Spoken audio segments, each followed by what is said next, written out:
I told you there was a chance that you could help people here. It's right now. This is how you get to the town. It's just the bottle tree. Can you take me there? Let's get married. If this is the end, then I want it to end with you. The problem is there's too much we don't know. I want this thing back. I'm not giving up.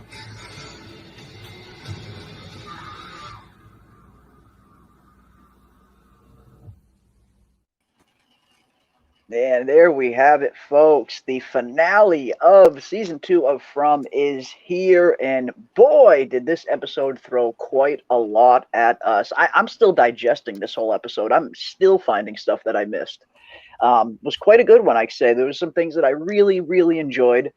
Some things that I wish could have been handled maybe a little better, but overall, I was pretty happy with the finale. I had a feeling it was kind of going to be similar to how we saw, get some small answers here and there, but definitely setting up some bigger questions for season 3 and beyond. And that's pretty much what we got. But yeah, here we go. The finale is here, and we are going to dive into it tonight. Welcome, everybody. Yeah, man.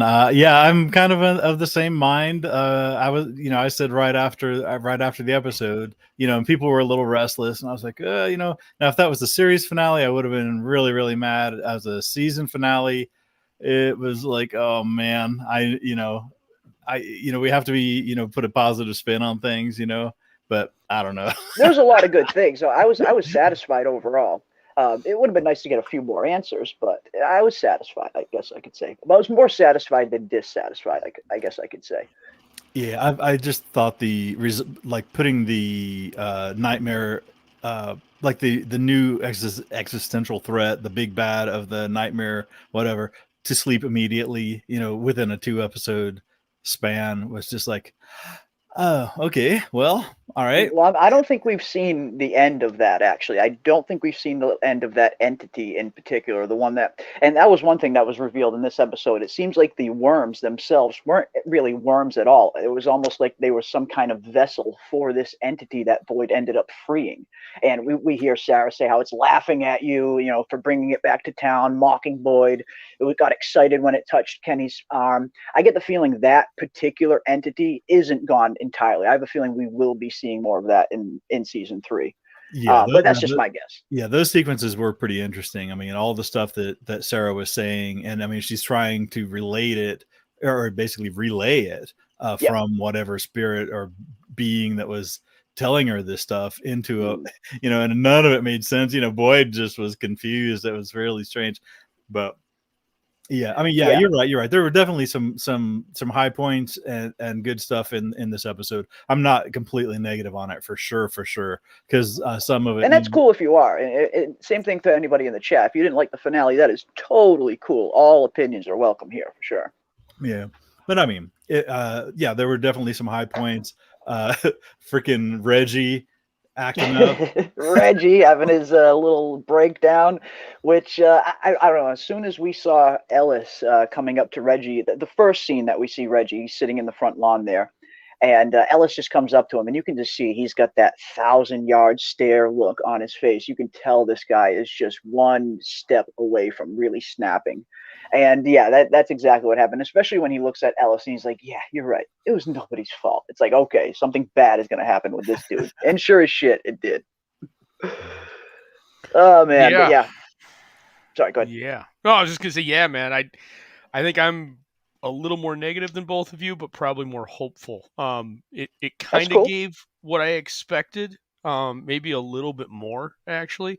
But the questions, especially that last ending sequence, questions that spilled forth from that was a little bit more than I expected. So I saw enough to be still retain a lot of hopefulness for where they're headed. But man, that ending kind of threw me off for sure. Yeah, I'm definitely looking forward to season 3. I'm really looking forward to seeing where they go from here. I know there are a ton of theories about that ending scene in particular, what happened there, where she really is. Is she in the real world? Is she somewhere else? The conversation is already starting there, and I love it. And yeah, we're going to get into all of that tonight. But before we do that, gotta say what is up to some people in the chat. Like always, our peeps hanging out. Let me scroll up a little bit, see who I can see. What is going on? I see Creators Outlet up there. What is up, Creators Outlet? Good to see you. I see the Rogue Prince himself. What is up, the Rogue Prince? Always good to see Daemon Targaryen hanging out. We got Nisha in the house. What is up, Nisha? It is good to see you as well. We got Bam Bams boys in the house. Hey, Fromville fam, happy Monday from Maine. Okay, what is up, Maine? That is close to my neck of the woods. You are right above me, in fact. Welcome indeed. We got Cromonocle hanging out in the chat. What is up, Cromonocle, who sent some awesome stuff earlier today, and I'm definitely going to take a look at that on stream as well. Cromonocle always has some really, really interesting theories, and keep them coming. Keep them coming, I say. We got Star hanging out. What is up, Star? Hello from Cousins. What is up? Awesome to see. I love it. I love it indeed. We got Anthony212. What is up, Anthony212? I think that it is an evil force that traps people. It lives off their fear. Yeah. There definitely seems to be some evil entities, at the very least, are residing here in Fromville. And we definitely get a peek at one of them in this episode for sure. And I think, like I said, I definitely think that we have not seen the last of that entity. Let's see what else we got. I see Coco hanging out. What is up, Coco? It is good to see you as well. I see Andy. What is up, Andy from Connecticut? That is what's up. I love it. I love seeing that. Got Dr. Deb in the house. What is up, Dr. Deb? It is good to see you as well. Mr. Bojangles in the house. What is up, Mr. Bojangles? Always good to see. We see Kayla in the house. What is up, Kayla? Always good to see Kayla hanging out. My good friend. We got J Mar in the house as well. What is up, J Mar? By the way, the town that Tabitha looked upon as she opens the curtain is Camden, Maine. I have heard a lot of people saying that. There was somebody in the comment section actually saying they tried to do some reverse engine searches and not a lot was coming up at first until they came across Camden, Maine. So yeah, who knows? Who knows? Is it Maine? Is it some other part of the country, or is it even our world at all? I guess we're gonna have to wait till season 3 to find out. But I have heard that a lot of people have been pointing out that they think Tabitha is in Camden, Maine for some reason. So yeah, looking forward to it. Looking forward to finding out. What up from Vegas, from AP? What is up, Vegas? Always good to see Vegas in the house. And let us know what those odds are indeed. Will we see Eloise in season 3 or not? That's what I want to know. That's what I want to know. We got Jesse hanging out. What is up, Jesse? Just in time. Hello, Fromily. Yes, just in time indeed. We are just getting ready to get started, and it is good to see everyone. Got Angela E as well. What is up, Angela E? Did the lunchbox teleport with Tabitha? If so, are the snacks still fresh? Would the snacks stay fresh if she time traveled a week, month, or maybe a year? And yes, that could be a very indication of how much time has passed if she does still have the snacks, what state they are in. I have to imagine she probably does still have that lunchbox. I don't think the writers gave her that specific lunchbox for a random reason. I get the feeling that lunchbox could potentially play a part in season 3. We know one thing: if Eloise sees that lunchbox, I think she's going to recognize it pretty instantly. And who knows, maybe we could see a thread like that happen in season 3. But I get the feeling the writers gave Tabitha that lunchbox for a specific purpose, and I do think it will probably come into play in season 3. Otherwise, you can just give her any random bag to take the snacks in. I think that lunchbox was there for a specific reason. But gonna have to wait to see. Yeah, good thing he took that pistol out. The pistol that he carried. That's what I was wondering. I'm like, oh, is the pistol still in there under them snacks? Shit. We got Nicole J hanging out as well. What is up, Nicole J? Jeremy, all it took was an autistic kid dressed like a tennis pro to push you out the window. Seriously? Yeah, well, that's the thing. The boy in white, although he looks like a little boy, I get the feeling he is no little boy at all. We know he's certainly much older than he appears to look, at the very least. But yeah, he sent Tabitha flying out of that tower. It was pretty crazy. It was pretty crazy. At first, I thought, whoa, are we seeing a death scene here? And no, not quite. Not quite indeed. But yeah, the lunchbox, I have wondered that myself. Does she still have the lunchbox wherever she ended up? I have to imagine she probably does. When she was pushed out of the tower, she had the lunchbox wrapped around her. Like it was still on her person. So I think she probably has it somewhere. Let's see who else we got. I see CA 1983 in the house. What is up, CA? It is good to see you as well. I see Robert Saunders hanging out as well. What is up, Robert? Always awesome to see you in the chat. I see Doc Hayes hanging out as well. And what is up, Dana Marie? Always good to see Dana Marie. Happy Monday indeed. I love it. I love it. Let's see what else we get. Let me scroll down to the bottom here a little bit. And if I missed anybody, I am terribly sorry. I tried to get to as many as possible. There are so many of you hanging out here. It is awesome to see. We got Kay. What is up, Kay? It is good to see you. Anthony212 in the house. What is going on? I see Thickly hanging out. What is up, Thickly? After watching it a second time, I was much more satisfied. I think I was just hungry for more and wanted a 2-hour finale. LOL. Me too. No, me too. Absolutely. And I know a lot of you in the chat were hoping for the same, for a little bit of an extended season finale. And I guess it was extended a little bit. The usual episode length is usually around 43 to 47 minutes for most episodes, but this episode ran right around the 57 minutes of actual showtime. I think it had a 59 minute counter on it officially, but I think it was like 57 minutes of actual show. So it was a little more extended than usual, but yeah, they're never long enough, are they? I mean, I would love to see some of these finales go into the 90-minute category, the 90-minute territory, like Lost and Sons of Anarchy and Game of Thrones and all of the bigger shows used to do with their series. Anytime you got to the premiere or the season finale, you always had these kind of 80, 90-minute long episodes to kind of kick things off and to wrap things up. I really miss that format, and hopefully we can see some shows get back to it at some point. We got Michael Bancroft in the house. What is up, Michael Bancroft? And again, man, congratulations on your incredibly successful launch of your comic book, The Lucent Painted Death. It looks phenomenal, man. And I cannot wait to read it. That looks great. We need to get Mike on here and talk some Lucent at some point, because, man, does that look good. Congratulations, my friend. Outstanding launch and first 24 hours, man. Really setting the bar pretty high for people to come after. But yeah, definitely congrats, dude. Absolutely. Very impressive performance. It is very, very impressive indeed, and it's awesome to see. It couldn't have happened to a more deserving creator, I would say. We got Bitey in the house as well. What is up, Bitey? It is good to see you. I see Jay Desolate Soul Studios and Peter Griffin. What is up, everybody? I see Emily Rose. What is up, Emily Rose? It is good to see you as well. I see Aditha Lee as well hanging out. Awesome to see everybody. Awesome to see everybody indeed. And again, if I missed anybody, I'm terribly sorry, but we are going to jump into things now. But I see all of you, and I'm so pumped to see have all of you here hanging out with us. This should be a fun one. Should be a fun one indeed.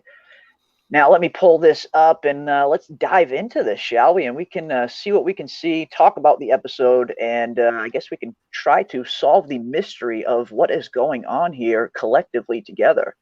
Because, like I said, this episode definitely threw a lot at us. There was a lot of stuff that I still haven't had time to fully digest and fully absorb. Definitely need to watch this episode another 2 or even 3 more times to fully give my, complete take on it, because there was just a lot that happened.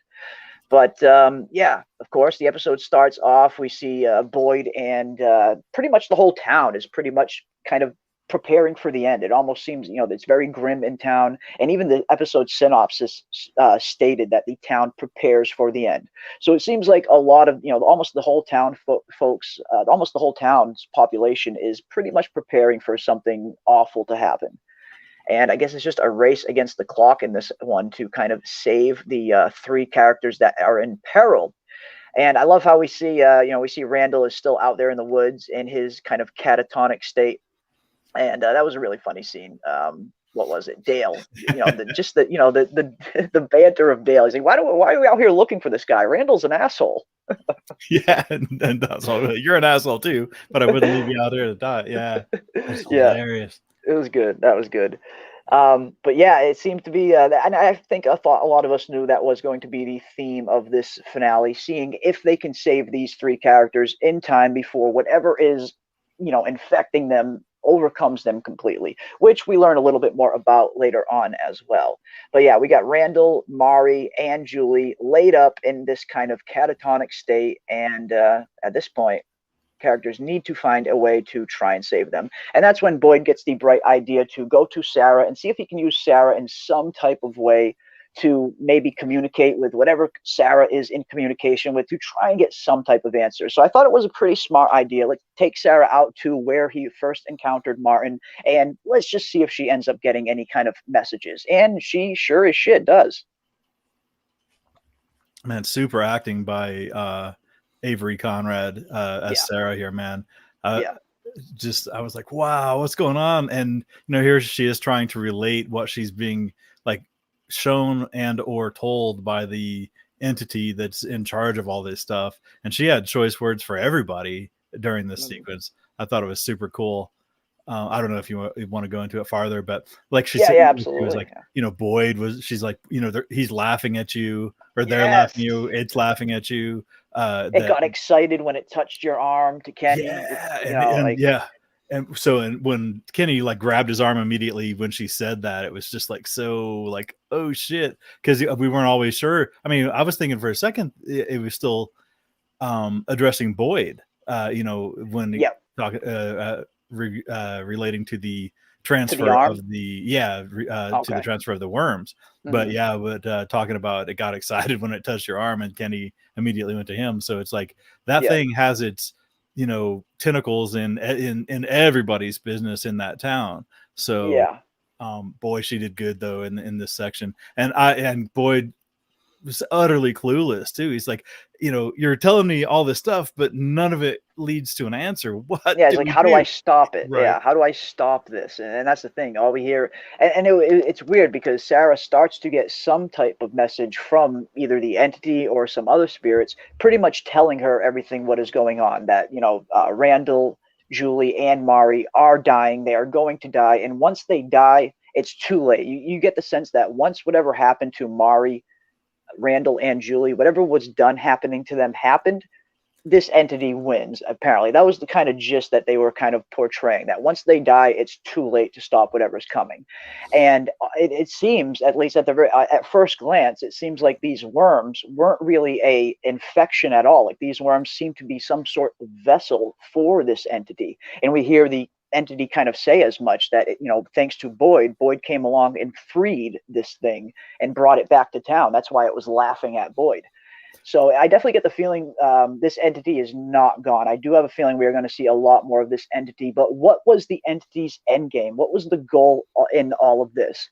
We have seen that the entity can affect people in their dreams, and to a certain extent that carries over to the real world. But as far as we can tell, it seems like this entity doesn't have a physical, corporeal form in the real world. And I get a feeling that maybe that could potentially be what it is after, especially when I heard it say it got really excited when it touched your arm, almost like it got really excited knowing that it got one step closer to physically interacting with the world. So I get the feeling that this entity really wants out, and I don't think we have seen the last of it. Yeah, and when they said you brought it back, I don't think they meant brought it back from like what he did with Smiley, like putting the worms into Smiley. I think he brought it back, meaning brought it back from the Martin timeline. From Martin, timeline. Yeah, like as soon as Boyd got the worms, itself in the tower. And that's another thing. It gives us a little bit, not answers quite, but it gives us a lot more to kind of chew on as to why Martin was locked up in that tower in the first place. And it seems like that maybe potentially was it. Martin was locked in this tower to kind of keep that entity locked up. Well, let's go there for a minute, right? Because we know that when Boyd enters the tower, you've got Mari, Julie, and Randall that are all chained up. So they're all chained up in the same fashion and orientation that we saw when Martin was in there. So so the entity was brought back to town by Boyd, who released the entity to Boyd. Boyd brings it back to town. It preys on the fear and the hope of the people there, and then it captures 3 people, and then it puts itself back in the tower? No, that's why I think it was waiting on these 3 to die. I have a feeling once whatever was happening to these 3, because that's what it says. That's what Sarah says. Once Randall, Julie, and Mari are dead, it's too late at that point. Oh, okay. I must have missed that line. Yeah, they say that at one point. It's too late once they die. Once they die, it's over. And I got the sense that once they did die, maybe it was going to be able to physically manifest after that. Yeah, because Sarah was saying, Julie, and then she goes, Yeah, when then she finally said, Julie, Mari, and Randall, when they die, it's too late. So they're like they're still in the current From world, and these are just like essentially like manifestations of their tortured selves or whatever that the entity gets to deal with. Kind of, I guess. I mean, they're right. I took it that way too. Yeah, that they're not the corporeal form; it's something else. They're coexisting in a catatonic state in the reality. But in this realm, they're in like some like kind a of dream suspended world limbo. almost. Right. and Yeah. probably just true with Boyd every bit as much as his appearance of his wife in this same scene. You know, he has to sit there and watch these people scream and, you know, be in pain, hoping that that's what, you know, I guess the entity really underestimated Boyd, or really it definitely underestimated Boyd. And I love that scene at the very end where, you know, where Boyd is triumphant. You know, he saves the three of them and he walks outside of the structure and he's like, "You're not gonna break me." And it was a really fun scene. But then, you know, it just raises even more questions because we see the dog come up to Boyd after that, and the dog seems to be leading Boyd somewhere after that scene happens, and we never see Boyd again after that. That the season ends before it flashes back to Boyd. So where exactly is that dog leading Boyd, I wonder? That's what I want to find out. But that's I guess I'm getting a little ahead of myself. But yeah, I mean, I know a lot of people were talking about the Tabitha scene at the as a takeaway after this episode, and I totally understand why. You know, the Tabitha thing was probably the biggest reveal in the episode. But just me personally, I am far more intrigued and interested as to what is going on with this entity. This intrigues me much more than Tabitha, you know, having escaped, just personally. But I'm looking forward to finding out what is going on here. Maybe learning a little bit more why Martin was locked in that tower in the first place. Were they trying to keep that entity at bay? Is this entity and whatever was holding Martin captive, are they, you know, is that the two forces that are kind of locked in conflict for control of the town, even maybe? Because it seems like whatever this entity is, it's not on the same side of whatever was keeping Martin captive. So there are more than one faction out there, I believe, and maybe in season 3 we'll get some glimpses towards them. We keep seeing three of the things, one different. Maybe only Julie will be fine because she was last. Interesting. Maybe. Red on Fatima and red on Boyd's wife, meaning? Yeah, a lot of people have been pointing out the colors lately on some of these episodes, thinking that maybe there's a deeper meaning to some of the color schemes that we're seeing in some of these episodes. And that could be the case. Definitely could be the case, for sure. Well, and to go back to that, Victor's mother was wearing the red jacket that then Tabitha had. So there's a red jacket connection to Victor's mom, and then the same jacket was on Tabitha. Yeah, true. Very true. So yeah, they definitely, maybe there's something there with the color. Are they trying to invoke a certain kind of mood for certain scenes, or is it a little deeper than that? Who knows? I'd like to know who cleaned up Martin and the remains, if they were all real physical entities. Yeah, there's a good question, Dr. Deb. Last time we saw this place, when it was intact anyway, when Boyd was in there, Martin had just died. And clearly we saw earlier that the other two bodies were still chained up to the wall, at least when Martin was still there. So yeah, what exactly happened? Who cleaned up, for lack of a better term? Did they call a supernatural maid service to come in and clean up the bodies? Who knows? I don't know. But it is a good question. We're also assuming that Boyd was present after Martin was there and not before, because the timeline, it's not linear. I mean, we're pretty sure of that. So he goes from the crumbled tower into the tower or the dungeon, and then the time period, he could be before Martin's time when he met Martin, or it could be what I'm saying? Here? Yeah, it could be, I suppose. I got the sense that it was after it, since now Julie, Randall, and Mari were locked up in there, almost like this was Martin's replacement. But who knows? Right. Yeah, the timeline is very funky.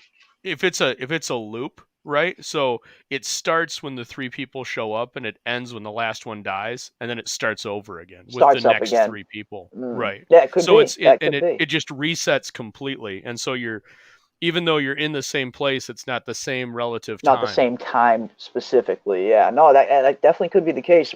They do seem to be hinting a lot at this being not this, but there being some sort of loop or some kind of history repeating itself over and over again. And of course, we have that infinity symbol on the cave wall, which definitely points to that even more.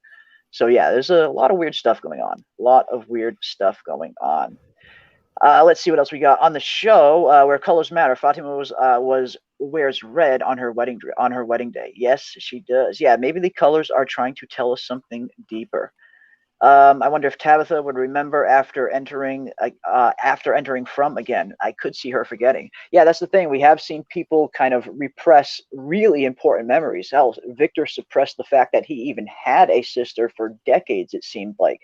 So yeah, who knows? Is Tabitha even going to remember her time in Fromville? I get the feeling she will. It seemed like she was kind of bewildered when she was looking at that hospital window, almost like she kind of knew what was happening to her. But then again, who knows how much she really remembers, especially after taking a big old fall off that tower. And that's another thing. A fall that high would easily have killed anybody. So I imagine she fell through some sort of portal or something at some point on going down that fall, almost Matrix style.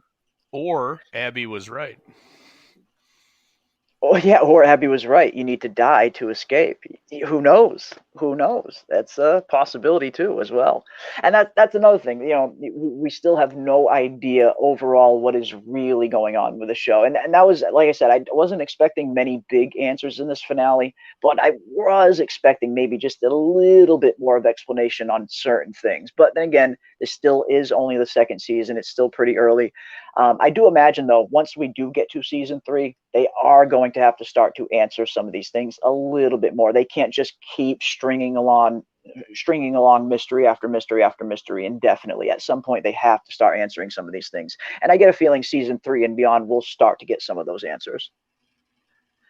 It's confusing because it seems like the two chained up with Martin were there for a long time, but Julie and the others were going to die almost instantly. Yes, absolutely. Well, that's the thing. I think I'm not sure what was happening to Martin and the other two that were there before Martin. I get the feeling that Martin and two that were there before him might have just been previous vessels for that worm entity, where it seemed like whatever was happening to Mari, Julie, and Randall seemed a little bit different. They seemed like they were kind of under some sort of trance, for lack of a better term. And when we saw Martin locked up, Martin seemed to be himself. He kind of had all his faculties about him. He wasn't in that same trance state that Julie, Mari, and Randall are in. So I'm getting the sense that something totally different was happening to Martin and the other two bodies as compared to what is happening to Randall and Julie and Mari. It just seems like there was something different going on there. But who knows? Who knows?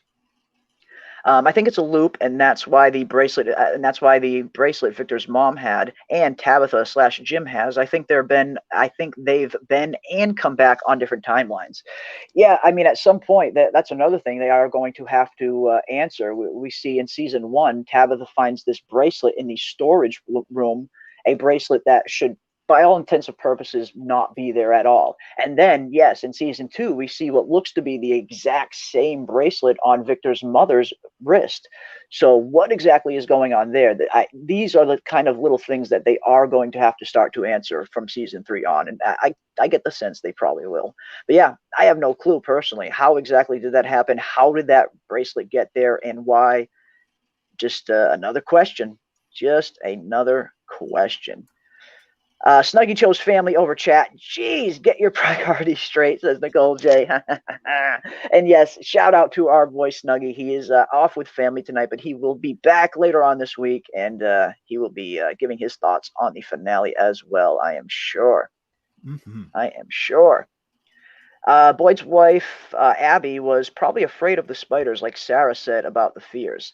Yeah, that's the thing. We hear in this episode that I know a lot of us were under the assumption that this place kind of feeds on your fear, or at least Boyd was under the assumption that this place feeds on your fear and your pain. It gives you hope just to take it away. And here in this scene, we hear this Abby entity kind of say that, no, it doesn't feed on your pain, it feeds on your hope. And hope is something much, much stronger than fear and pain, I would imagine. Having hope in something seems like it would be a much stronger emotion than being afraid of something. So I could understand them wanting, I could understand this place feeding on hope just as much as it feeds on fear. Right. Well, I mean, like she said, in that sequence, it's the hope that makes you willing to suffer, and the suffering is really what he's going for. But but the hope is the vessel by which, the people endure more suffering, because they maintain hope, and they think that they're gonna, just stay hope, just like we are with this show. Like we're always hopeful, and then we endure more suffering when we don't get any. And speaking of our boy, there he is in the chat. What is up, Snug? Good to see you, my friend. I hope you are having a blast with the family. Absolutely, Snugs. Oh, man. All right, let's see what we got here. Let me scroll down a little bit, see what the chat is saying. Don't worry about getting answers. The more we know, the sooner life goes back to being complete shit, says Nicole J. Oh, man. What is up, Stephanie? It is good to see you in the chat as well. I think that entity took over Martin, and that's what we were thinking as well. And Aldous, you were one of the first people that I saw to kind of point that out earlier on in that episode, where it seemed like Martin was kind of almost possessed in that moment. You see just the crazy change in his demeanor and attitude and everything right around when that music stops. Yeah, and it was interesting that they they did close out the tide of the music with Boyd breaking the box, and it brought everybody out of their trance. But I don't think like you were suggesting earlier, I don't think it's over yet. I think that's just the first stage almost.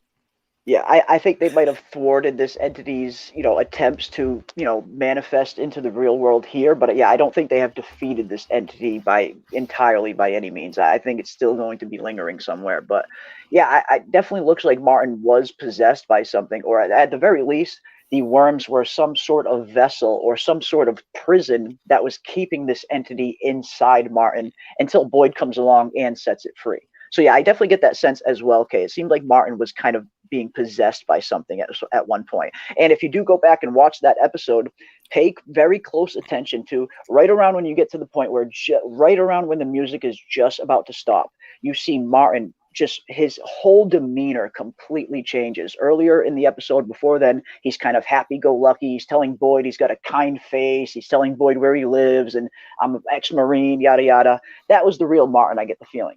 But right around when the music starts to stop, Martin just gets a totally different demeanor. He gets a totally different look in his face, a different look in his eyes for certain. And he turns to look at Boyd and he says, "What if Abby was right?" Almost like whatever entity was inside Martin was taking over in that moment. It didn't seem like that was Martin that he was talking to anymore. So I do think that was the case. Yeah, and I like the part where Boyd basically just called BS on Abby showing up there. He's like, so they just allowed you to walk down here, and this thing just allowed you to waltz on in here and talk to me, really?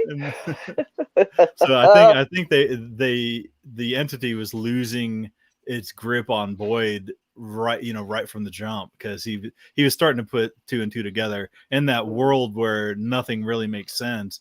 He's just like, some of this, in a world that doesn't make sense, this really, really doesn't make sense. So he's starting to, basically call the entity's bluff. And exactly as she got more desperate, telling him not to break the ballerina, he's like, well, clearly you're telling me not to break the ballerina. So I better break. So I'm going to have to break this ballerina, right? Yeah, no. It, like you said, it definitely seemed like this was kind of the entity's last ditch effort to try and get through to Boyd, to try and stop Boyd from breaking that music box. And yeah, we hear and we called it very early on when we heard the nursery rhyme. At the end of the nursery rhyme, you hear, "Unless you stop the melody," which I thought was a clear indication that they need to find and destroy the real music box. We see the music box pop up in a few different dreams, like Kenny and Elgin and Mari, but I had a feeling they had to find this real physical music box in order to stop all of this, and that does seem to be the case, at least in terms of saving Julie, Randall, and Mari. In terms of defeating the entity entirely, I don't think that destroying the music box did that. I do think the entity is probably still around, maybe looking for another vessel. And Kayla is thinking that when Tabitha waking up in the hospital, we will get some answers as to if there is a time difference or what time difference is. Yeah, I mean, looking around, it looked like it was pretty modern hospital equipment for the most part. It did seem like it was kind of modern times, but I guess we'll have to wait until we see a little bit more of whatever world Tabitha is in now. Is she in the real world? Is she in another part of Fromville? Who knows? Who knows? I got the sense that she was back in the real world, but who knows with this show? Maybe she's in another. I know a lot of people think she is in another part of Fromville, which could be the case. Definitely could be the case. Let's see. We got a $5 super chat from Rebel Eric. Thank you, Rebel Eric, for the $5 super chat. Let me pull this up. Let's see. Did you see the similarities to Lost with the boy in white and Jacob and the entity as the smoke monster? Do you think Tabitha got out? Yes, absolutely. I was a huge Lost fan personally. I loved Lost. I loved that show from start to finish. Everything that show did I thought was really groundbreaking for the time. And yes, we're starting to see some clear similarities, at least between the boy in white and Jacob. You see, Jacob is always dressed in white. Jacob was kind of the entity that was kind of in charge, or at least in charge of guarding the island. And you kind of got similar vibes from the boy in white. Now, what exactly is going to be the antithesis of the boy in white? Is there going to be another entity out there that is kind of in opposition to the boy in white? Maybe this entity that Boyd was dealing with, that was possessing Martin, maybe that is the manifestation of the other entity. Maybe it's kind of this version's show of Jacob and the smoke monster. I could totally see that being the case, because we are seeing a ton of parallels between this show and Lost. The similarities are kind of undeniable at this point. As far as Tabitha getting out, my first initial thought was, yes, she probably did get out. And just because I had a feeling that maybe they could set up a really interesting plot line in season 3 where Tabitha somehow meets up with Victor's sister, Eloise. Maybe Victor's sister, Eloise, spots the lunchbox and instantly recognizes that that's her brother's lunchbox, and maybe instantly realizes, okay, I need to find out who this lady is. I would love to see a kind of subplot developing in season 3 where Tabitha and Eloise are trying to find a way back into Fromville to rescue everybody else that got left behind. I would love to see a plot line like that develop, but who knows? Yeah, me personally, I do think Tabitha got out, but who knows? What do you guys think? Do you think Tabitha got out, or do you think she could be in just a different part of Fromville? And let me know in the chat as well. Do you think Tabitha is in the real world, or do you think she's just in another part of Fromville? I honestly, that's why I was kind of just like, I kind of just shrugged when I saw. I mean, it was supposed to be so powerful and shocking sequence when she woke up in the in the hospital, and I was like, I don't believe it for a second. I was like, nah. I mean, and then like they said, with the St. Anthony's symbol looking a little bit like the Jade symbol, like here. the Jade symbol, I was like, okay, so it's all part of one thing. So I mean, I was skeptical to begin with, and now I'm like double, triple skeptical. I think it's all part of the game, and I don't think she's out. I think she might think she's out, but she ain't out. Okay. What about you, Aldous? You think she's in the real world, or you think she's just in another part of Fromville, or something else maybe? I think it's something else. I don't think it's real. I don't think it's from. I'm almost wondering if what we're seeing with the hospital, which is a place of healing, that it's different. It's the boy in white sent her there for some kind of purpose. If it's like if the town is one side of the coin, this is the other. And whereas maybe that one feeds on fear, this one feeds on hope, or vice versa, or something like that. But I think it's still a piece of it. I just think it's the other side of the coin. Okay. And yeah, the chat seems to be a little split. And I know the comment section of my episode 10 review was very split as well. Some people think that she got out of the town entirely. Some people think she is just in a different part of Fromville. And I guess either could be a possibility at this point. Jeremy thinks real world, Jeremy Burtz. Star thinks she got out as well. Let's see what else we got. I think she's in the real world, says Dre Universe. I'd love to see Tabitha and Christy starring OnlyFans, says Maurice. Oh, that was funny. That was good. I tell you, man, I hope that's true. And I hope what you were saying about like the lunchbox being the key that when Tabitha does get discharged from there, if she remains in this world for any amount of episodes, where she has to go out and fend for herself in a life without the rest of her family, obviously, and then when they give her back her belongings, whatever clothes of hers that weren't ruined, and then also the lunchbox, that the stuff that people were saying, like she'll run into Eloise in that world, in the Camden, Maine world. I think that would be super cool. It would be an awesome path to go down, awesome to watch. That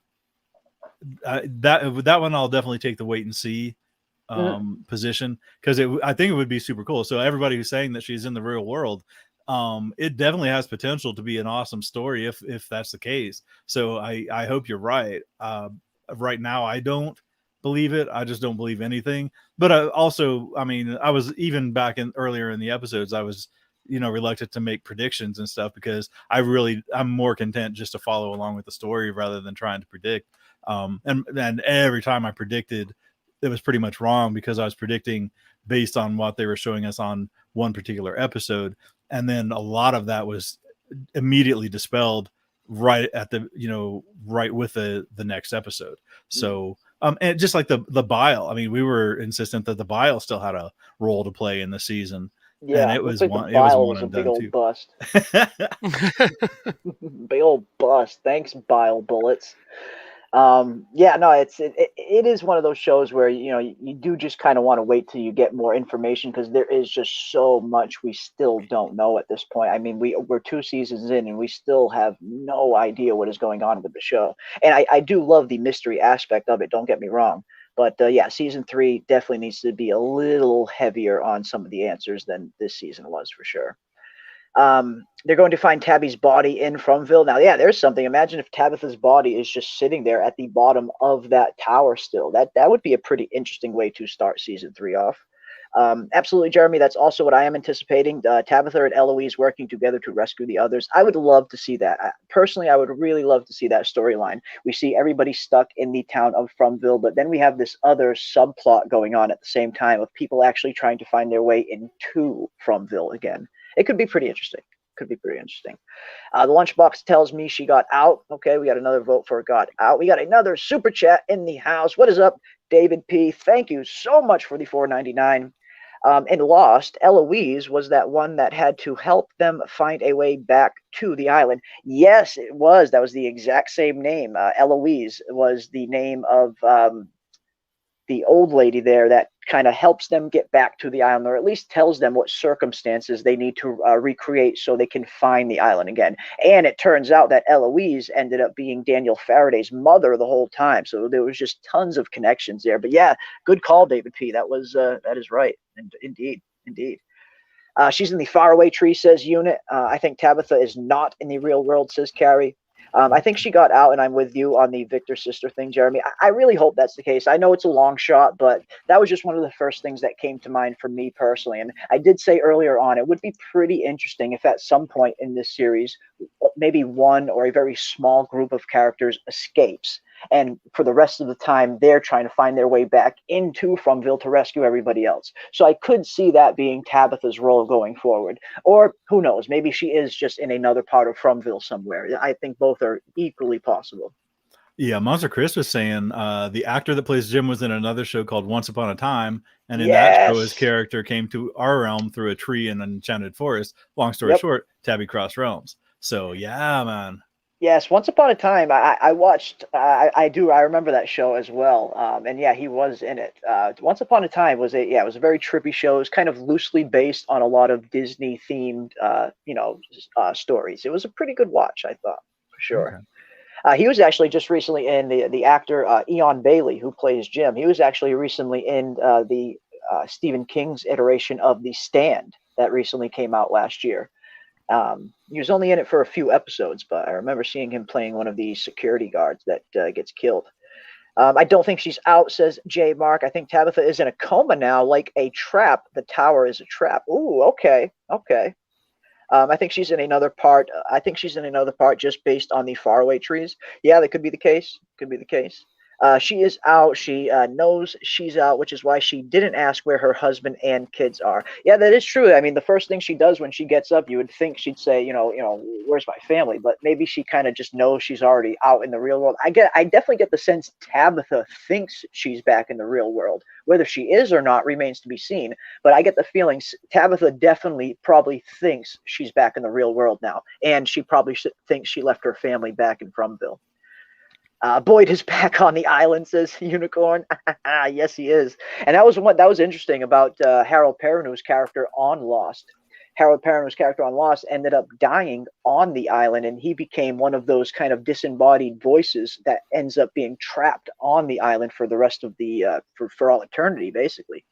So yeah, it's we're seeing some of that kind of spill over into From now. I'm wondering why the entities chose Sarah to communicate with. Both the evil entity and the boy in white chose her, so I'm curious as to why. I don't know if they chose her specifically as much as it was she was kind of the only one that was opening up to listen to it. It seems like certain people that get stuck in this town have a little something more special about them, and even Fatima kind of touches on this in season 2 when she's talking to Elgin at the Brundles, where she says certain people react to this place in different ways, whether it's premonitions, dreams, weird trippy stuff. I get the feeling there are just certain characters that are a little bit more in tune with the supernatural aspect than others. That's why I get the feeling that's why Sarah was the one that they were communicating with. And I don't think it was a choice that they made, because we do hear at one point the entities through Sarah say that they have been trying to contact the people of the town for a very long time. It seems like these disembodied voices were trying to communicate with people of the town for a very long time, but Sarah was the first one that came around that could actually hear them. So I don't think they chose Sarah as much as Sarah just happened to be open to hearing them where everyone else wasn't. A lot of like they just tried to talk to everybody, and it just happened that Sarah was the and one nobody else could hear them. Yeah. Oh, interesting. Like they were because they say at one point these entities have been trying to make contact for a very long time, but it just seems like there was nobody in the town that had that kind of special ability to hear them. Okay. At least that was the gist that I took from it. I believe she's in the real world. Yes, it could be. Very well could be. Maybe she'll find Vic's sister. And yeah, that was my hope. That was definitely my hope, that she will, or Victor's sister will spot the lunchbox in particular. I had a feeling that's why Tabitha has this lunchbox.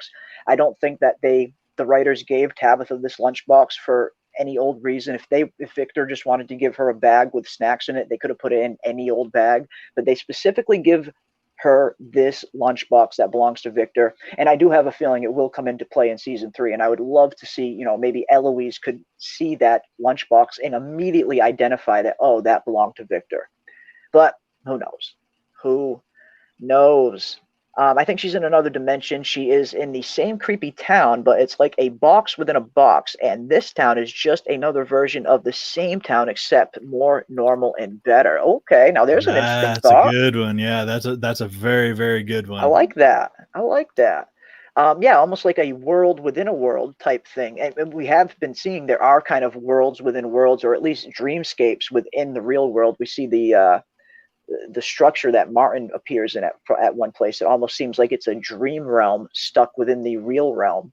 Right. So yeah, I would love to see some kind of world within a world type thing. That could be really cool. Yeah, and Martin's world is grimy and dungeony, and maybe this is just like the opposite of that, just something very much. Yeah, this is First Class. Yeah, this simulates Martin was stuck the actual real world. Yeah, it really does. Yeah, I mean this is a vision, or this is a from dimension that mimics the outside world.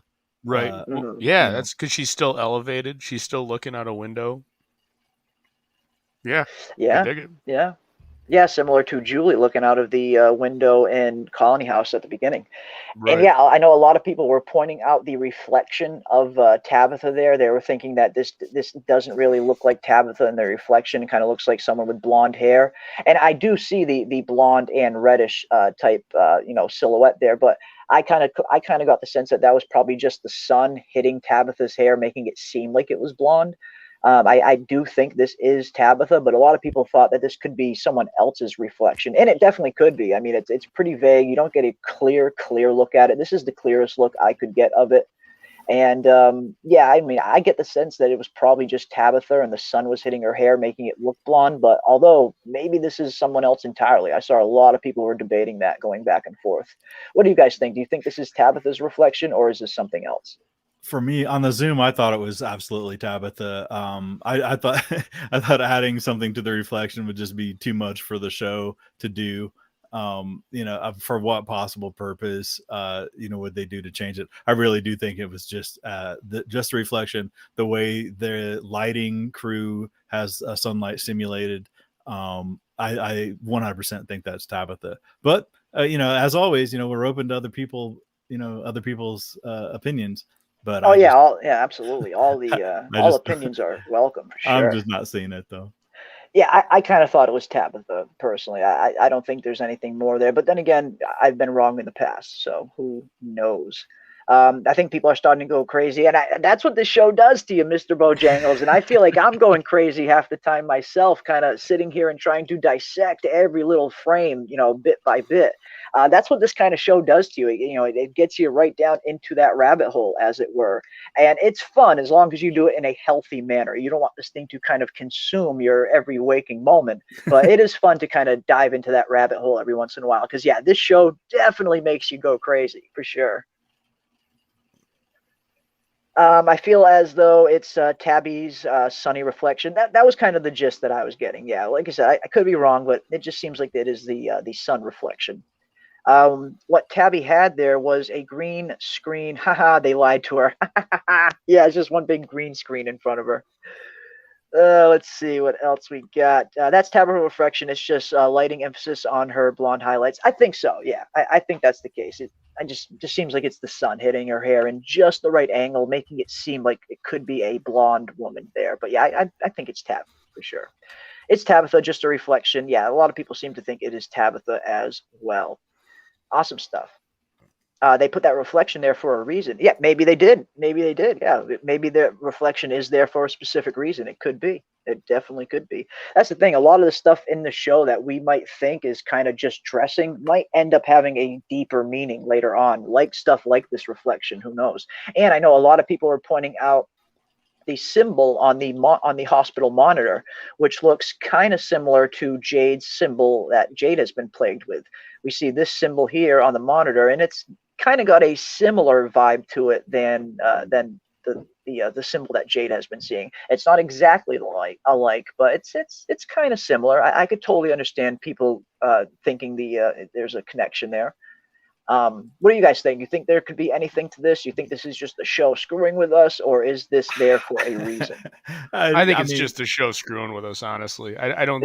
Again, it could be. If you go back, if I had to read into it, and I really delved hard into this is the opposite side of the coin, the other side of the universe of Fromville. It's two. It looks like it's almost two of Jade's symbols merged together. So that would be the other thing. Is like, okay, it's two of them on top of each other. There's, 6 instead of 3, and that's why that's how it's the head side of the coin and not the tails. That would be the only. But more than likely, it's a red herring. Is my guess at this point. Okay. Oh, see, I'm buying into it completely. I think it absolutely is significant, and I think it's honestly, yeah. I was like, oh yeah, when we see that, I mean, I just don't think it's coincidence. I don't think it's accidental. I think it's definitely deliberate. And now it might be a deliberate red herring. But I don't. Wondering. Okay, yeah. I'll be the opposite then. I'll be the believer. I think it's fully significant, and it could be. It very well could be. And I think someone was even saying something in the chat, which could be the case here. Let me see if I can find it again. Here it is. Sky DeWitt says, I hear if you overlap all 3 symbols that it matches the hospital symbol. Now there's something to try out. We have seen that the version of the symbol that Jade is seeing, there seems to be at least 3 different iterations of it. Yeah, maybe if you overlap all 3 in the right in just the right way, maybe you could get this symbol. I'm gonna have to try that later on. So yeah, that's maybe it is. Maybe it is something indeed. Who knows? That reflection is a clue that something wrong. She did not make it out. Could be. Looks like the symbol on the top of the symbol. Okay. Could be. Let's see. Did anybody know what the doctor said to Tabitha? Did she even ask her name? Yes. I don't think she asked her name, but the doctor says to Tabitha that a couple of hikers found her this way. Apparently, they just found her on a trail or something, and then they brought her to the hospital. At least that's the official story that the doctor is giving Tabitha. Some hikers found her on the trail somewhere, and they brought her into the hospital. That's all we really know. We don't really have any more information as to what's going on here other than that. With this show, we never know. Yeah, absolutely. Never know. You never know. That symbol is a symbol of St. Anthony's Hospital. It is, and that is the one thing that the doctor says, because Tabitha asks, "Where am I?" and she says, "St. Anthony's Hospital," and you can see St. Anthony's Hospital right there on the screen. So that's where they are. And yeah, where is St. Anthony's Hospital? Is this a St. Anthony's Hospital that is in our real world, or is it some other part of Fromville? Is the question. Jade said he needed to look at the symbol in a different way. This is true, Miss T. We do see Jade earlier on when he's at the bar. And yeah, let's talk some Jade for a little bit. We will return to Tabitha in a little while.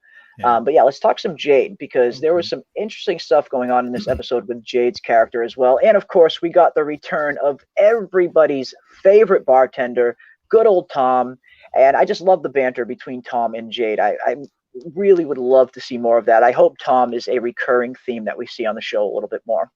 But yeah, we see Jade here, and Jade is kind of exhausted all options at this point. He's tried just about everything he can think of to solve this symbol, except the one thing he knows might actually give him some answers. And I love how Tom kind of comes up and kind of gives him that kick in the ass that he needs to give him the courage he needs to go down into those caves. But yeah, we do see Jade here. He's trying to look at this symbol from a different perspective, and maybe that St. Anthony's thing is just that. It's the symbol from a different perspective, all three of the symbols combined. So yeah, you could be onto something there. But yeah, I love this scene here. We see Tom has returned, and at this point, Jade is I love how Jade's like, "Wait, you died, right?" He's like, "Yep, okay, just making sure we're on the same page." Nothing phases Jade anymore at this point. After seeing all of these weird nightmarish visions and all of the stuff with Christopher, it just seems like nothing really phases Jade anymore. It's like, "Oh, you were dead, now you're back. Whatever." It just, nothing phases him. I love that about him. He could care less. But yeah, this was a really good scene. I thought Tom kind of comes back and gives Jade a kind of a swift kick in the behind to try and tell him, hey, you don't make moral choices based on what you hope the outcome will be. He, Tom likens it to, he saw someone in need of help, so he ran into that house to help Tabitha because she needed help. He wasn't thinking about what the consequences would be. And Jade is thinking about those consequences. That's why he's not going into that cave, because he's afraid about what will happen. But Tom just basically tells him, he's like, hey, don't think about what could happen. Just think about, there is a girl that needs your help in the other room, and you could potentially help her. And that is, that gives Jade the kind of courage that he finally needs to enter the caves. And I thought this was a really good scene. Yeah, and it's kind of strange too with Jade. I mean, for what reason is Julie's plight the thing that is? Yeah, why is Jade him? so verklempt over Julie? Yeah, I think maybe it's just because there's a little bit of a connection there. We see in season 1, he's like, I like you. I'm going to call you Sparkplug. I think he just doesn't want to see a young girl like this, die before her time. Maybe. Yeah, because we do hear her say at the beginning. We hear Jade say at the beginning of the episode, she's like, "This girl should be, going for prom fittings and stuff, not fighting for her life," or whatever he says. Yeah, and other than Ethan, she is probably one of the younger ones there. So yeah, somebody like Jade, and ironically, he is very jaded, in outlook towards life, right? But yeah, he could really just. That could be his motivating thing. He's kind of like resentful of a waste of like an innocent youth, Yeah, Jade does have a heart after all. Yeah. Right. Well, I think the other interesting thing about Jade, if you go back and look at him when he first arrived, he was well put together. His hair was combed. His beard was trimmed. As this entire season has gone on, and it's a short period of time, he has gotten more disheveled. He's gone one flew over the cuckoo's nest. He's losing it. He's becoming, everything about him is becoming unfrayed. Yeah. And you see it slow in this episode, especially just with his mannerisms. He's a little bit more manic. And it's been building up to this, but they've been, again, very good writing on the character, great acting on the part of the guy. It's just really, really well done. And I thought you saw it here because Tom's talking to him and he doesn't even react. He's just so engrossed and assumes that everything's going to mess with him that he's just like, oh, of course you're here. Of course you're here. Yeah. No, absolutely. Yeah. It's like he's to the point where he's so desensitized to a lot of the weird stuff that happens here in the town, that to the point where someone dead coming back to life to talk to him doesn't even faze him anymore. So yeah, Jade is he's gone under quite a transformation from when we saw Jade at the beginning of season 1 to now. But one thing that hasn't changed that I love, because after we see Tom does give Jade the swift kick in the pants he needs, we see Jade does indeed return to the caves, and I love how he is still rocking that same bike that he stole from Colony House in season 1. Just love that. He's still whipping around on that same bike. Good stuff. Good stuff indeed. And a big old ball of twine too. Yeah. It's like, what's that? Big old ball of twine, which was smart. I did think that was pretty smart. Tie something there. That way you can find your way out if you do go too deep in. But yeah, Jade is getting ready. Tom kind of gives him the courage that he needs to go and descend these caves and potentially find some sort of answer that could help Julie, or at least that is his goal anyway. The motivation for Jade going into the cave, he wants to help Julie. And I love how the first thing he sees is the weird ventriloquist doll that scared the heck out of Victor. Yeah, I don't know whose fear of ventriloquist dolls are, or maybe it's everybody's, but that thing sure manifests itself, for everyone's benefit. Yeah. That would be. Time to put Ethan on puberty blockers. Yeah, and that's another thing. And we see later on at the end of this episode when the boy in white finally returns. As far as I believe Ravener looked before the stream, I believe that is the same actor that played the boy in white in season 1. I mean, he looks like two totally different people because he's gone through a crazy growth spurt. But yeah, you have to be careful whenever you're casting child actors on shows like this, because sometimes they just go through that growth spurt and they'll just look way older in between seasons. And you have to find a way to kind of reconcile that within the show, or that's why we see so many child actors get recast in series.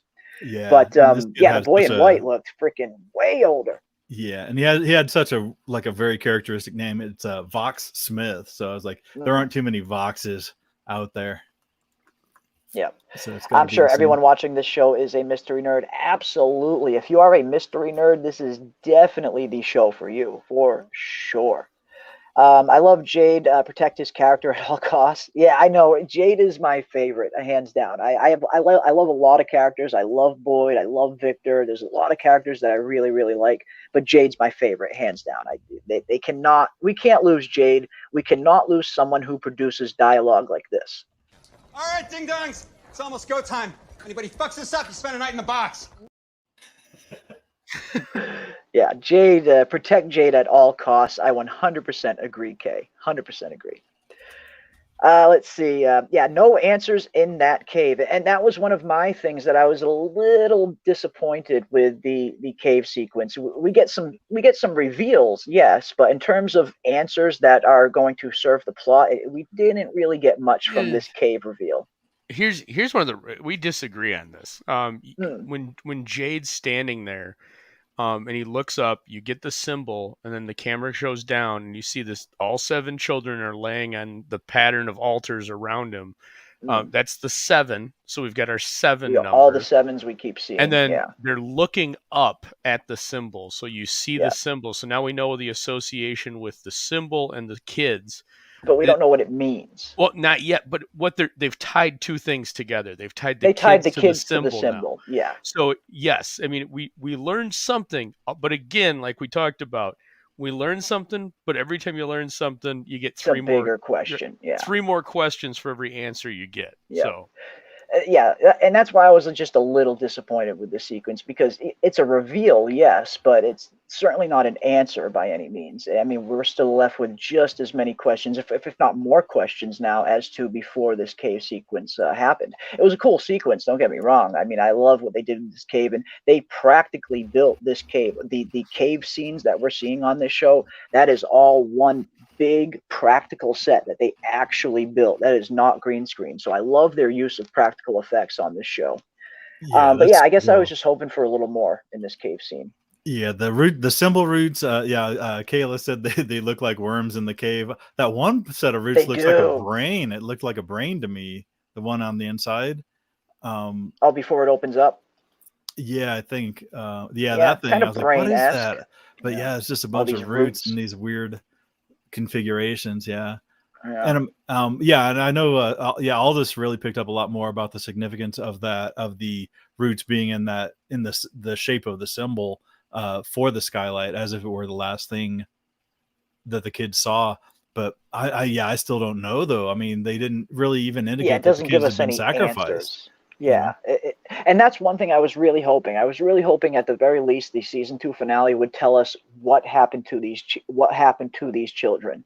And yeah, we're left with just as many questions now as before the episode start. What did happen to these kids? What kind of, was this some kind of ritual that they were undergoing through? Was it some type of experiment of some sort? What exactly happened to these kids, and who did it to these kids? Who was the perpetrator? Whose hand was at work here? Yeah, just a lot of questions. That is cool. And Michael Dietrich brings it up in the chat, or Dietrich's in the chat. He says, they didn't do anything with Christopher, and that has become a Chekhov's gun, that they've dropped it. They've alluded to it, and then we had an entire episode where they didn't deliver on any of it. They need to hit season 3 in the first 2 episodes with the flashback to at least show some of what happened. Yeah. To kind of close that loop, or at least continue that thread. And that's the other thing. They've got to hit some of these answers in season 3. They can't stretch this out. It's getting thin. The taffy's getting a little thin. Right. They're really the bile the same way. Another Chekhov's gun. I mean, why would you introduce it? Why would you spend that much time talking about it and then have it not be anything? You can't. That's not what, that is the opposite of a Chekhov's gun. Right. Yeah, no, I think that's what it was, though. Unless they're going to go down, and the chat actually brought this up after that episode, was unless they go down the humors aspect of it, that it is one of the 4 humors, and that somehow plays into something else. I don't see how they're going to close.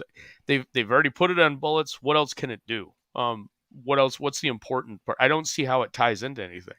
And there's a couple of things like that where we've got frayed edges hanging at the edges, and you need a little bit more context. Yeah, and that's why I definitely am really hoping that season 3 delves a little bit more into the answers phase. Now, when you have mystery box style storytelling like this, it's totally natural for the first few seasons to be like this, just them throwing mystery after mystery after mystery at you. If you think back to Lost, anyone who watched Lost, you don't really start to get any definitive answers on Lost until you get like midway through the 3rd season and even into the 4th season. You don't really get any answers before then. So that usually is how these kind of stories play along. It's just very, very heavy on mystery in the first few seasons. And then later on, it starts to fleshing these mysteries out and revealing them. So I do think that's probably what the show is going to be focusing on from season 3 on. But I wasn't too surprised, I guess, at the end of the day, that we didn't get a whole lot of answers. I wasn't expecting a lot of big answers on this finale. I was hoping for a few small ones, but I certainly wasn't expecting anything too big to be revealed. It's still pretty early overall. I don't think the kids were tied down. I think that the song ritual on their, I think that was the song ritual on their own, but yeah, who knows? Yeah, what exactly was going on with these kids? It doesn't look like they are tied down in any way, shape, or form. It did almost seem like they were in some sort of trance, though, kind of similar to the trance that we saw Randall, Julie, and Mari in as well. So yeah, what exactly was going on with these kids? Were they willing participants in what was going on here? Was this happening against their will? Who was doing this to them too? I get the feeling, just off these stills, it looks like they were in some sort of ritual or experiment of some kind, but like we said, it's one of those things where we just need some more information. We just don't know yet. Not enough has been revealed. But at least one thing we do know is there is some sort of connection from the symbol to the children. So yeah, I imagine they'll probably expand a little bit more on that in season 3. Let's see. The symbol is the bottom of the fallen tree. That's where the children are. Ooh, okay. I could see that. Yeah, the bottom of the fallen tree. I'm starting to think Donna is not the mole. She just accept being there and going crazy to try and get out. Yeah, I mean, Donna definitely seemed like she was one of the characters who wasn't in a big rush to get out at the end of season 1 when they were building the radio tower. She even says to Kenny, if you do leave this place, I think you're going to find there's parts of it that you're going to miss. So yeah, Donna is one of those characters that it just doesn't seem like she's in a huge hurry to get out. I mean, it seemed like her sister was probably her only family left, and now her sister's gone, or at least we think her sister's gone. I know there's a lot of theories going on there. But yeah, it definitely doesn't seem like Donna was in a rush to get out of Fromville, for sure. What's going on with that Chucky doll, though? Yeah, absolutely. Absolutely. What is going on with that Chucky doll? I had a feeling that, and I know some other people were probably thinking this as well, I get the feeling that maybe that Chucky doll could have belonged to Christopher. We hear Victor say in a few episodes ago that Christopher, he was really good at making everybody laugh, and that was not something that wasn't something that was easy in this town back then. But at some point along the line, Christopher changed. I get the feeling that maybe that's why that doll is so traumatizing to Victor when he sees it, because it reminds him of Christopher. Maybe the doll belonged to Christopher, but it's just a tinfoil hat theory. There's no real evidence to back it up. Man, can you imagine if Christopher was not only the person that killed everybody, but was also a ventriloquist? I mean, that just makes him the ultimate evil. Like, how evil can one be? Like, right. It's just ratchet. He beat his dog too. It's dog beater too. Yeah, it doesn't get much eviler than a dog beater. Yeah, that's about as evil as you can get. Unless you're a drummer in a cover band. Oof. I almost spit up my drink on that one.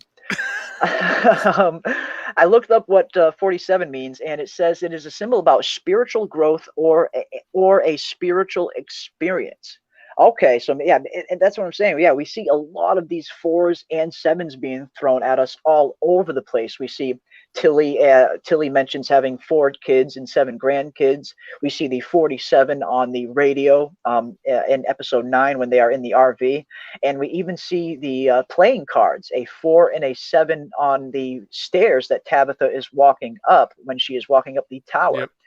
We see right here, we see a 4, and we see this is an 8, but right under the 8 is a 7. So we got the 4s and the 7s all over the place in this show. What exactly does that mean? What is it referring to? And yeah, if 47 is some sort of spiritual growth or experience, yeah, maybe that ties into some of the spiritual stuff that some of these characters are going to be going through. I get the feeling we're going to get a lot more from that 47 before it is done and over with. Or it's one big red herring. Who knows?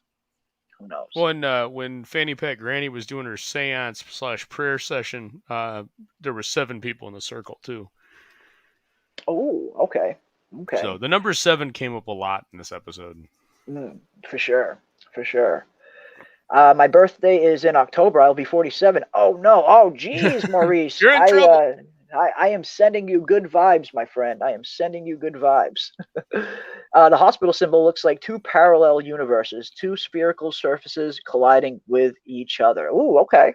Okay. I like that. I like that. Yeah, and one thing I am going to have to try later on is to grab each iteration of that symbol that Jade has, because someone said in the chat that if you combined all 3 versions of Jade's symbol, it is a little, it's makes out that symbol that we're seeing on the hospital monitor. So I'm going to have to give that a shot later on at some point. We'll see if it lines up. Yep. And Shantae Stevens brings up that Fanny Pack Granny had 4 children and 7 grandchildren as well. So yep. Those numbers keep on repeating around her. Yeah, we're seeing a tons of 4s and a tons of 7s. It's definitely going to mean something at some point. Do you guys think that the weather is going to change? I do. I do think we are seeing the beginning of that towards the second half of season 2. Up until really the second half of season 2 and all of season 1, the beginning half of season 2, everyone seems to be in the same weather. Everyone seems to be wearing short sleeves. It doesn't seem to be pretty cold there. At least it's warm enough to kind of grow crops and everything. But then, even around halfway through season 2, we start to see some of the characters are recognizing that the leaves are changing color and falling off the trees for the first time ever. And then a few episodes later, we see some of the characters are getting out some of their colder gear. We see Victor is giving a coat to Ethan. We see everyone is dressed up a little more, they're bundling up a little bit more like it's getting colder. It definitely seems like there is some sort of winter on the way coming to this place. And I have a feeling that is probably what is going to hurt the crops that are being grown right now. We see Donna mentions in a few episodes ago that they are growing crops in the hopes to replenish the town's food supply. But just as they're banking on these crops to grow, boom, we could see a really terrible winter come in, and then they're just right back at square one as far as the food supply goes. But yeah, I do think we are in the midst of some type of weather change. Like I said, the leaves changing color, it's getting a little bit colder. It seems like winter is on the way. Yeah, and I think what they were talking about with Tilly and her circle of 7 people, and that it just happens that she starts out with the Psalm 23, the Valley of Death, when that everybody does. But I guess that really does emphasize how people are really kind of like reconciled with the idea that they are all going to die. Nobody looked particularly sleepy, although they were supposed to have been up all night. But Donna indicated that was why they needed to take the shotguns, or told Matthias to take the shotguns away.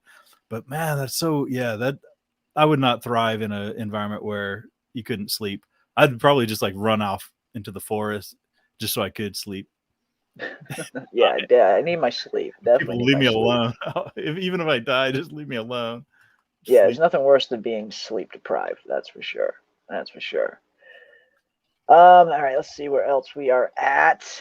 Wait, did you know that the trees move around, and how the symbol has a few different variations? Is it a faraway tree map? Now, yeah, that is definitely a possibility. I've heard a few people bring up the possibility that the symbol that Jade is seeing is maybe a map of the faraway trees, or maybe it is even a map of the roads in and out of the town of Fromville. I could definitely see that being the case. They could be some sort of map of some sort, maybe. That's definitely possible, for sure. That is for sure. On Lost, some people left the island, but in the on Lost, some people left the island, but in the everyone was really dead. Well, no, everyone was not really dead and Lost the whole time. I know a lot of people seem to have made that conclusion, but no, during Lost, everybody wasn't dead the whole time. Everything that happened on the island, everything that happened to them when they left the island, all of that really happened to them. The only point where they're all dead is in the very final season, when we have those side flashes, when they create that kind of purgatory world, for lack of a better term, in order to find themselves. That's the only point in the show where all of the characters are dead. Everything that happened before then, that all really happened to them. The characters on Lost were not dead the whole time. Let's see what else we got here. Yeah, we do know there is a malevolent entity that was trapped, based on what Sarah said. Yeah, it seems like this entity was kind of trapped inside Martin via the worms. And as soon as Boyd comes along and gets the worms transferred from Martin to Boyd, and Boyd brings the worms back to the town, it seems like that kind of freed the thing, for lack of a better term, to to start its work. And then that's when we start to see the nightmare realm start to take off a little bit more in season 2. So yeah, there is a dark malevolent entity out there that is definitely manipulating things. And like I said, I don't think we have seen the end of it. Boyd did destroy the music box, which I think did thwart it for the time being, but I don't think that entity is gone entirely. We will probably see it again at some point. At least that's what I'm thinking, anyway. At least that's what I'm thinking. Maybe I could be wrong. I've been wrong plenty of times before. That is for sure.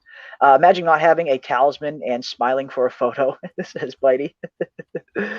Let me see what else we got. I think Donna is a witch, and she will be doing magic when her hands are in her pocket. Oof. Yeah. We do see Donna. Almost every time we see Donna, she's got her hands in her pocket. Yeah, maybe she's doing some kind of magic. That's who knows?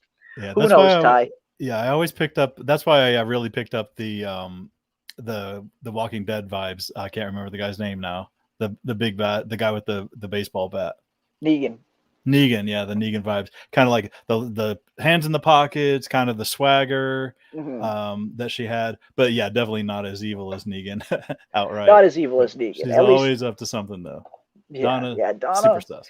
A lot of people think Donna is sus. Yeah, so many people think Donna is the mole, and hey, it hasn't been disproven at this point. So who knows? Who knows? Just like Lost, when people left the island and wanted to return after they left. Yeah, that's the thing. Yeah, we saw that on Lost, where a small group at one point makes it off of the island, and somewhere along the line, Jack is convinced that he made the wrong move. He finally comes around to believing what John Locke believed, that they were meant to be on that island for a purpose. So yeah, you see Jack, Kate, and the rest of them try to find their way back to the island, but finding the island again is very difficult, because we find out later the island physically moves. And that was one of the reasons why I thought this town of Fromville could potentially be physically moving from place to place. We see the map in the sheriff's station, which marks where everybody was driving from when they got lost in Fromville. And all of these places are spread out all over the map. It seems like no two people entered Fromville from the same place in the real world.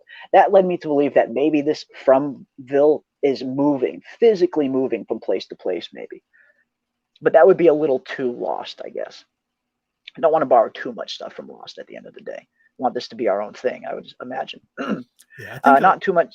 Sorry, no, please go ahead. Oh, I was just gonna say, yeah, it some of that cannot possibly be accidental, but it might be just a lot of tip of the caps by the writers to a nod to the it. show. They all worked on Lost too. Okay, yeah, and like the show that Jim worked on, is it really completely out of the blue? I don't believe so. The show that the guy that played Jim was on, it happens to be, and of course, Once Upon a Time, doesn't necessarily, I mean, it can be relevant to the as a chapter title, but I think they do a lot of nods to a lot of different things that their actors have been in the past, completely unrelated to the show, and very much the same as a lot of the the pictograms and stuff, especially like the one that Chad had picked out early before, of the petroglyph in Utah that looked very, very similar to the big red thing in the caves.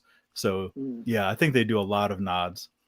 Yeah, they could. They definitely could. We see productions tend to do that from time to time, where they'll just there'll be a subtle wink and a nod to other projects and stuff. And like we said, just about a lot of these same writers and directors that are working on From right now also worked on Lost, so you can definitely see the parallels there. And I got to say, I'm starting to agree with Zed here as well. There is no mole. There's no need for one, or a spy for that matter. And there really isn't now. We're getting to the point now where From is kind of expanding beyond just the town, and we're starting to travel to other places and see what else is in this world of Fromville.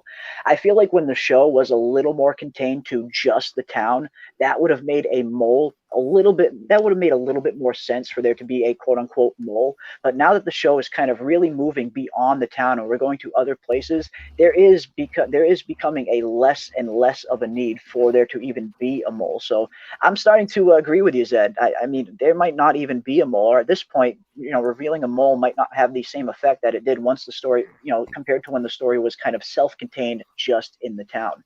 It just seems like it's a little bigger now that, a mole, what would a mole's purpose be from here on out? I'm not too sure, but who knows? Who knows?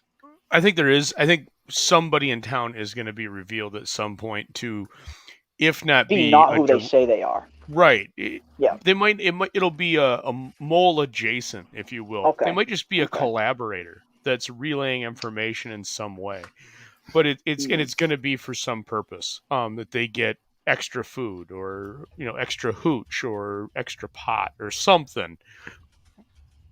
Okay. Yeah, could be. Very well could be.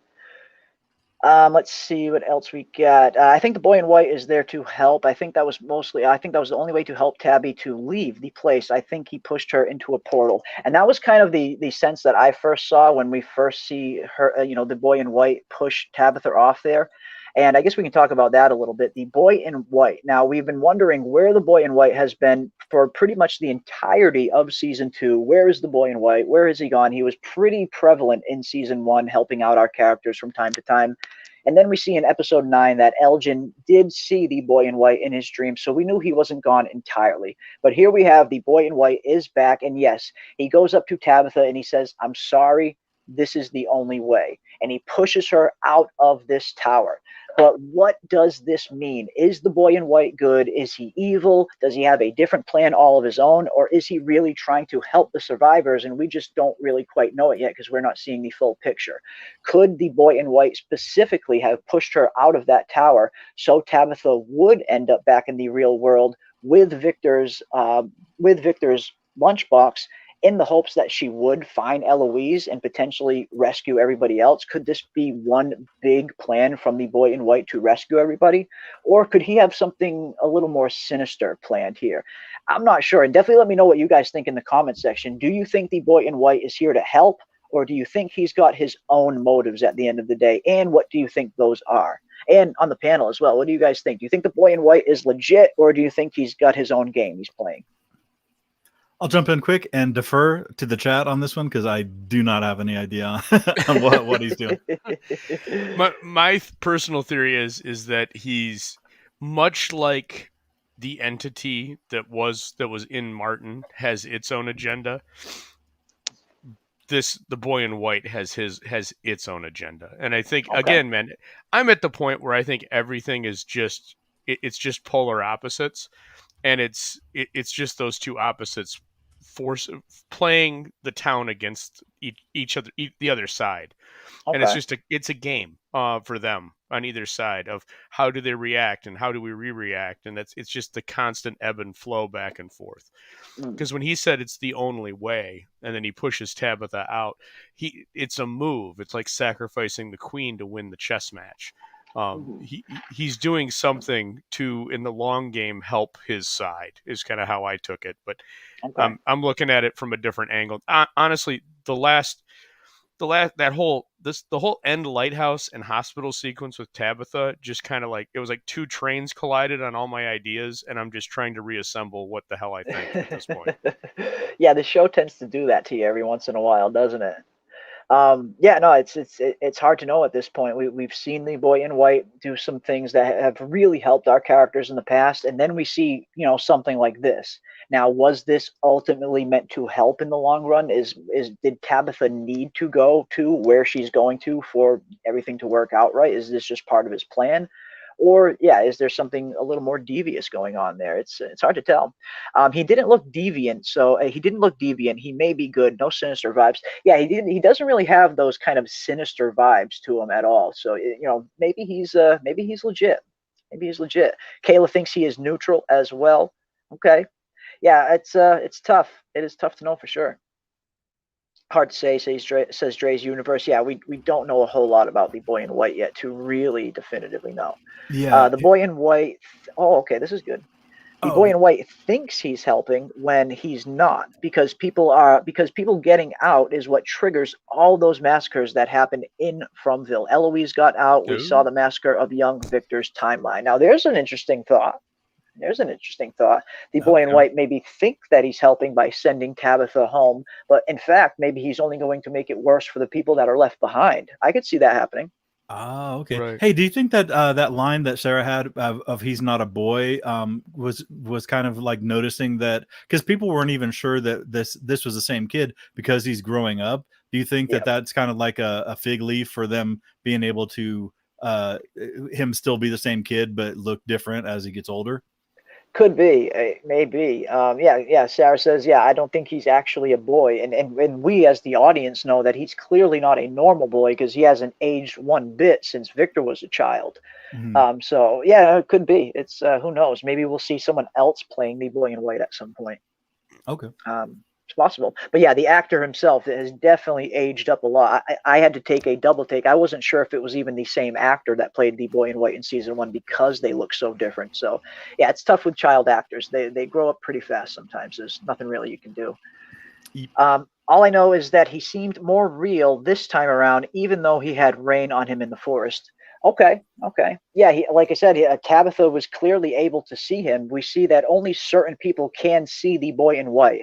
Now, is that something where where the boy in white decides who can and can't see him? Can only certain people see him because only certain people can kind of see certain things, similar to Sarah hearing the voices and Elgin getting the dreams? Maybe only certain people can see the boy in white, or is that something he controls? Maybe he determines who sees him and who doesn't.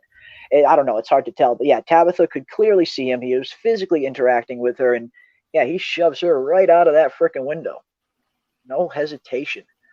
The boy in white was missing all season. Then he shows up to push tab, and he's still good, says AP. Yeah, it's a little sus. It is a little sus, for sure. We haven't seen the boy in white at all anywhere in season 2. And then, yeah, he shows up, out of the blue in the very end and pushes Tabitha out a window, and she ends up in possibly the real world or some other dimension for all we know.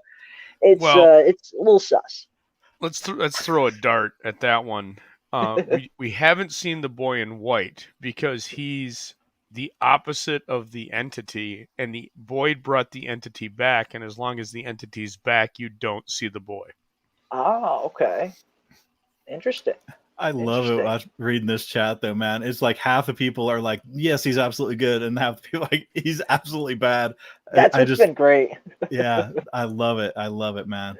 Yeah, and that's what makes a show like this so fun. That there's so many different ways you can take on it. There's so many different people that have so many different opinions and takes on it, and that's what's so fun about a show like this. Getting together, sharing our thoughts, and maybe, hopefully, collectively trying to solve these mysteries together, ultimately.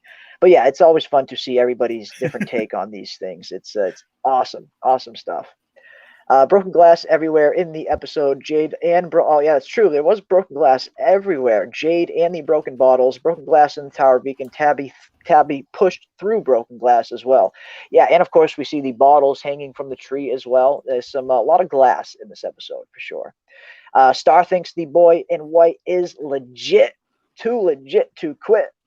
The only collaborators are the ones who fall foul to the forces in From, i.e. anyone who is having a vision, premonition, hallucination, or any experience that is not normal to the human condition.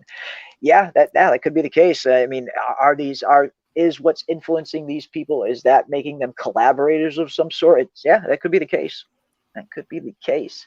Elgin was dreaming he was taking a bath. Yeah, the bath. Yeah, I think I saw a few people asking why Elgin would take a bath with all the clothes on. Elgin wasn't actually taking that bath. That was just a dream of him in the bath. That's probably why he still had the clothes on. I think he's neutral. If he's a spirit, spirits aren't necessarily good or evil. Yeah, maybe it's one of those things where he's not good or evil. He's just kind of a neutral force that maybe has certain rules that he follows. Who knows? There's still a bunch that we don't know. Boy in White is an NPC with a limited number of responses he can give. That's why he couldn't just tell her to bring everyone to the tower and jump out the window. Okay, there's an interesting thought that maybe the Boy in White is kind of limited in some way where there's only certain things he can divulge. It's certainly a possibility. That is certainly a possibility. Yeah. I bet. Sorry, go ahead. No, yeah, I mean that absolutely makes sense. I mean, just the same way as the entity is limited in what it can do until certain conditions are met, and then it's unlocked or it's released to do more, and that's why it was so delighted when it could touch Kenny with the cicada. They're limited, and the voices that talk to Sarah, same thing. They're limited, until certain conditions are met and certain things have to happen. Yeah, that's okay. That's good. I like it's that. definitely plausible. It certainly fits. It almost seems like because even with Boyd actually seeing the tower that Martin was in, it's only visible under certain conditions. You have to physically go in there with that torch and light it up to even see it. So they are kind of setting up that only certain things are possible under certain conditions. So that's definitely a possibility. I like that. All credit to the chat on that one. I lost the name of the person that did that. Awesome. But credit to her. Yeah, credit to the chat comes up with just some of the coolest ideas that I have seen around this show. The chat is just kills it every week. I love interacting with everybody when it comes to From. It's been a blast. I bet Eloise is a worker at the hospital who stuck around in case Victor ever made it out, and she spots Tabitha via his lunchbox. Now, that is something that I would love to see in season 3. I touch on it a little bit on my episode 10 review, where I do think that's where this potentially could be heading, where Tabitha could potentially run into Eloise in whatever world that she is in now, and Eloise will spot the lunchbox and instantly know, oh shit, that's Victor's. I would love to see something like that, just because I really want to see that Eloise and Tabitha teaming up plot line where they're trying to find a way back into Fromville to rescue everybody else from wherever they are, whether they're in the real world or somewhere else. I would love to see that team up happen in season 3. But yeah, that maybe that's how it happens right there. The dude Mo. I like that. I think the boy in white is benevolent and he is opposed to the negative entity in the town. That may be the case. We have seen a lot of hints of pointing to there being some kind of yin and yang type, light and dark type balance there. And even going back to some of the cave paintings, I know a lot of people think the cave paintings, in particular the two big ones, the one that Jade sees and the big red symbol, I know a lot of people seem to think, myself included, that those potentially could be representations of the two entities that are opposing each other here. Maybe one is the boy in white, maybe the other is the entity that was possessing Boyd. Because, yeah, you do get a kind of yin and yang type vibe from these two entities, almost like they could potentially be representations of two different forces that are, opposing each other. Definitely could be the case. I definitely think there is a bigger game being played in the background here between these entities, or these beings, for lack of a better term. The boy in white is a guide trapped. Yeah, maybe the boy in white is trapped there just like everybody else, and he's kind of forced to help people out in certain situations. That's kind of his only function now. Maybe. Julie made a recommendation and shared that she does it. Okay, I think I missed something. Sorry. Let's see what else we got. Tabby is definitely in the real world because she looked terrified that she couldn't be near her family. Sarah said maybe the boy in white wasn't a boy at all. The boy in white is clearly a lot older than he appears to look. But yeah, Tabitha is, I guess it's 50-50 at this point. Is she in the real world? Is she in some other type of Fromville? And is she in some other quote-unquote level, for lack of a better term? It's hard to tell.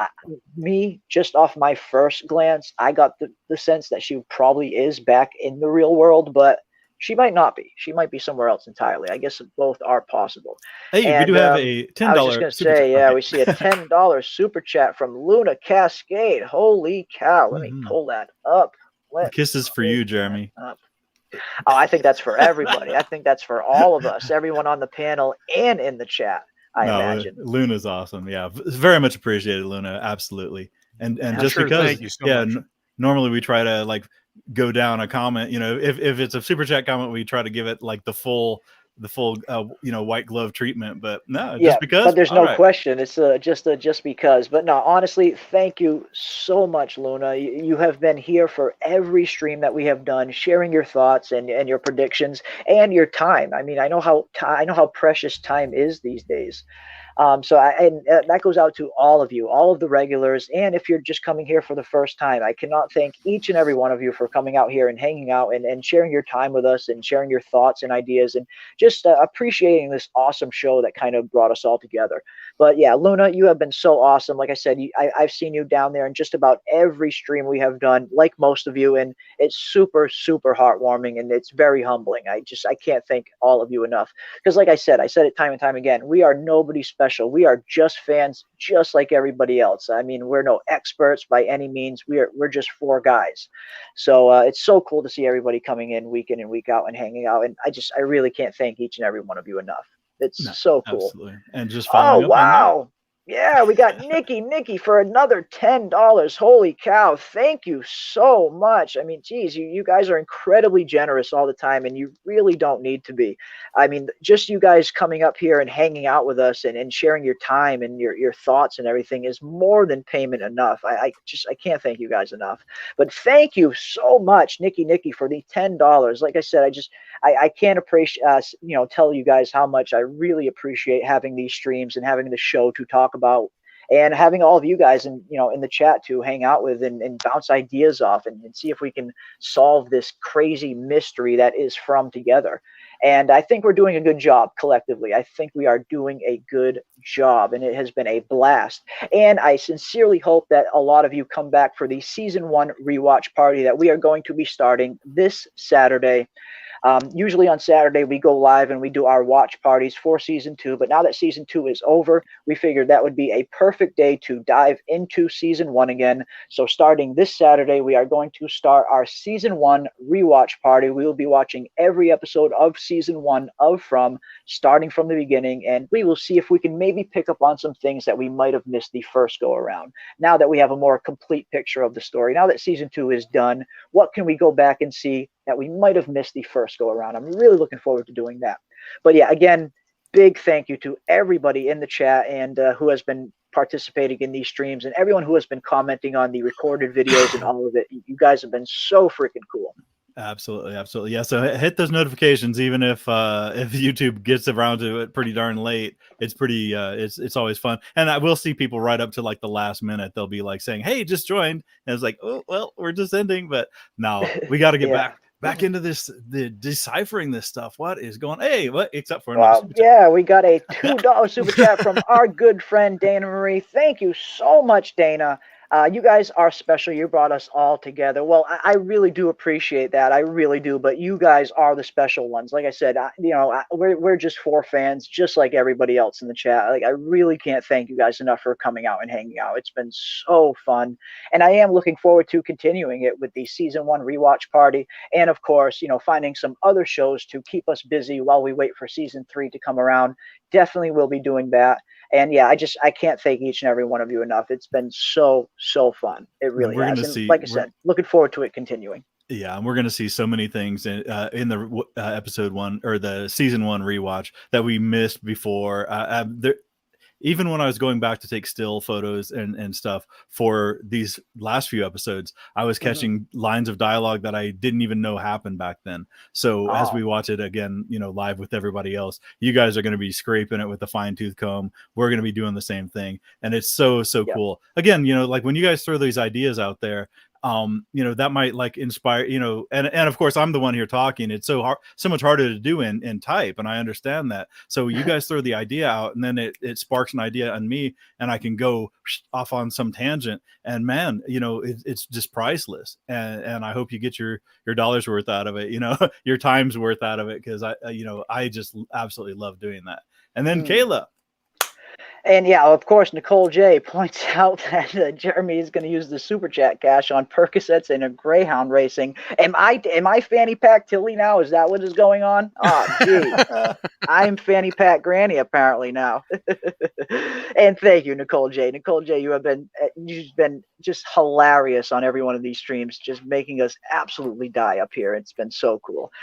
We got Crazy Mad for $4.99. Thank you so much, Crazy Mad. How much did the dummy in that cave scare Jeremy this week? I'm not going to lie, since I feel comfortable being honest with all of you. Yes, when I saw that dummy, I got a little bit of a jump scare. I'm not going to lie. This show is very good with jump scares. So yes, Crazy Mad, guilty as charged. It definitely got me on that one for sure. Yeah, those get everybody, man. Everybody hates ventriloquist dummies. Yeah, those things are creepy, man. Those things are so creepy looking. And we got Kayla for, wow, $19.99. Holy cow. Thank you so much, Kayla. Kayla is my House of the Dragon partner. Whenever House of the Dragon Season 2 comes back around, I'm sure you guys will be seeing a lot more of Kayla up here on the panel as we dissect House of the Dragon. And I'm really looking forward to Season 2. That is going to be a blast. But thank you so much, Kayla, and for a great season and continued growth. Well, wow, I cannot thank you enough. That is incredibly generous of you. And thank you, everyone. Like I said, everyone who, whether you're subscribed, whether you just come out to hang out for the streams or watch the videos, I can't thank each and every one of you enough. It really has been something special to see the kind of, the Fromily, for lack of better terms, that we have kind of created here. It has been an absolute blast. Wow. Guys are getting me all choked up here. Jeez, shit. What does the big red monster look like? A giant octopus or like the trees coming alive? Ooh, okay. There's interesting. Yeah, it almost looks like, and I have to credit Jesse in the chat. I'm sure you guys have seen Jesse in the chat plenty. Jesse actually sent me something pretty interesting regarding this symbol. Now, of course, this is the symbol on the cave wall that we have seen. Now, apparently, this is a symbol that is on a cave wall in Utah. And it looks incredibly similar, and it almost looks like it's a depiction of some kind of giant being worshipped by humans. You see, like, what looks like to be a representation of regular humans, and this looks like it is some sort of entity or deity of some kind, but the symbol is just so similar. It's too similar to ignore.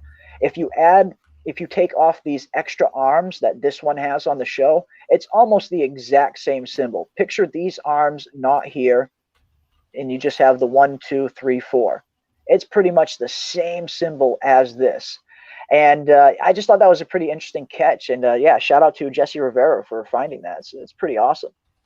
Pretty awesome stuff. They're so similar. I have to imagine if it's not the exact same symbol, then at least the showrunners probably have at least maybe seen that symbol before and maybe modeled theirs off of it. Even if they don't have anything to do with each other, I think at the very least they might have modeled one off the other. They're too similar to not have some kind of connection there. But yeah, that was a good catch, Jesse. Good catch. But yeah, I have no idea what this red symbol represents. Just on first glance, I get the feeling that maybe this could be a representation of one of the entities, and this could be a representation of the other entity. Maybe this is two entities that are kind of in opposition of each other. But other than that, it's really hard to tell what this is a representation of. Hell, we still don't even know what this is a representation of at this point. Right. So yeah, it's hard. Yeah, and I'm still of the mind that that's like that whole sequence on that wall is a story, and it showed them arriving. It showed the people. I think that symbol is a portal. I think it is a portal, and I think the red thing is some kind of like eldritch horror. We still haven't seen it, but as it was, as the kids were laying down there in their sacrificial altars and looking up at that thing, which is the portal, I could see this eldritch horror that's so much bigger in scale, in size than any of the other the other things. The white figures both to the left and to the right. I have a feeling it's just like a giant godlike monster. I get the idea of almost like in Cabin in the Woods, these ancient deities, what have you, could be, Lovecraftian, could, who knows? I mean, there's certain, the tentacle box is certainly checked, but I think the kids were laying there. Yeah, and the little kids were laying there, and they're just waiting to be. And for me, in my mind, like a sacrificial altar always had one person. It was always one person getting it. But there's nothing to say that there can't be 7 arranged in a line and sacrificing 7 at a time. No indication that the kids ever were sacrificed, other than that they look kind of greasy and have hair problems. But they look like they went through some kind of ordeal, that's for sure. What that ordeal is, who the hell knows? Yeah, were they sacrifices? Was it some kind of experiment? What the hell was going on with these children? That's something I imagine they will probably need to answer in season 3. Yeah, but whatever this thing is, it's multiple times exponentially taller or bigger in size and scale than everything else around it, and then leading on, as the story goes, now there's red ones. People were saying, well, maybe that's Native Americans indicating something. Maybe that's, and the other ones might have been like Europeans, or some people were saying, well, what if the red ones are the monsters? What if those are the monsters that were created by the red thing, as agents of the red thing? Man, so many possibilities. Yeah, you can interpret this thing in so many different ways. It really have, because I know I myself have studied these cave paintings time and time again, and I have come to so many different conclusions as to what they could be a representation of. So yeah, it is one of those things. It's really fun to kind of get in there and try and dissect some of these symbols, but at this point, until we get more information, we simply just don't know. But it is fun to try and get in there and figure out what is going on. We got a $4.99 super chat from Unit. Thank you so much, Unit. Great chat, guys. And great chat to everyone in the chat as well. Like I said, these streams would not be possible if it wasn't for everybody in the chat coming in, hanging out week in and week out. And like I said, sharing your thoughts and ideas and your time. it's an absolute blast, and it is definitely a two-way street. But yeah, big thank you to everybody for sure. Yeah, this is the first time I saw you in it too. So yeah, thank you for joining us. I mean, yeah, the I first think timers. I've seen you in it before. Oh, has it? Okay, yeah, man. Yeah, the first timers, the multiple timers, the people that are quiet and just want to listen, man. We appreciate you all. So thank you so much. Absolutely, for sure. It's been an absolute blast. Tim R has been asks, did we talk about the reflection of Tabitha in the window yet? We touched on it a little bit. Yes, I mean, I can go back there for a quick second and we can talk about it a little bit. Yeah, we touched on it a little bit, and the consensus that we kind of came to, and that I think a lot of people came to in the chat. But I know it's not a set consensus. I know I know people are kind of split on this one as to whether this reflection is Tabitha or whether it's someone else. I get the feeling that this is just Tabitha. I know people point out the blonde hair.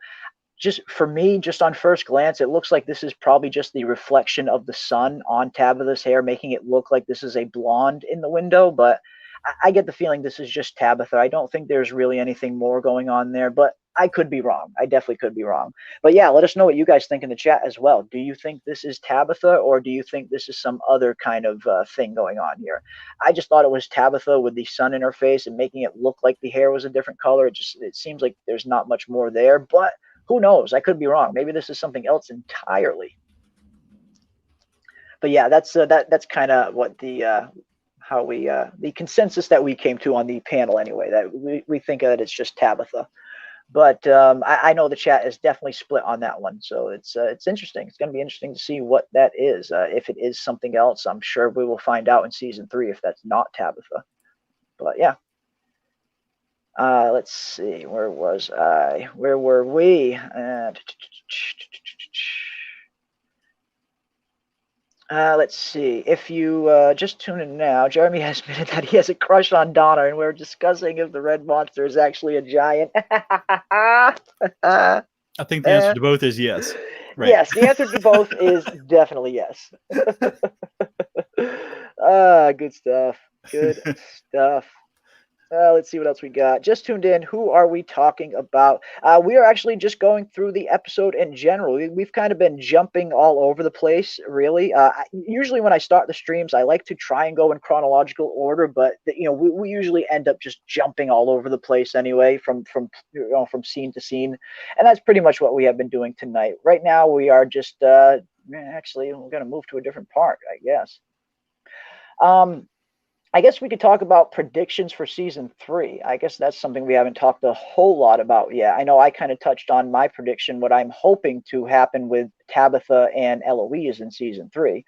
I am really hoping that at some point in season 3, Tabitha and Eloise maybe find each other, and maybe they work together to try and find a way back into Fromville to rescue everybody else.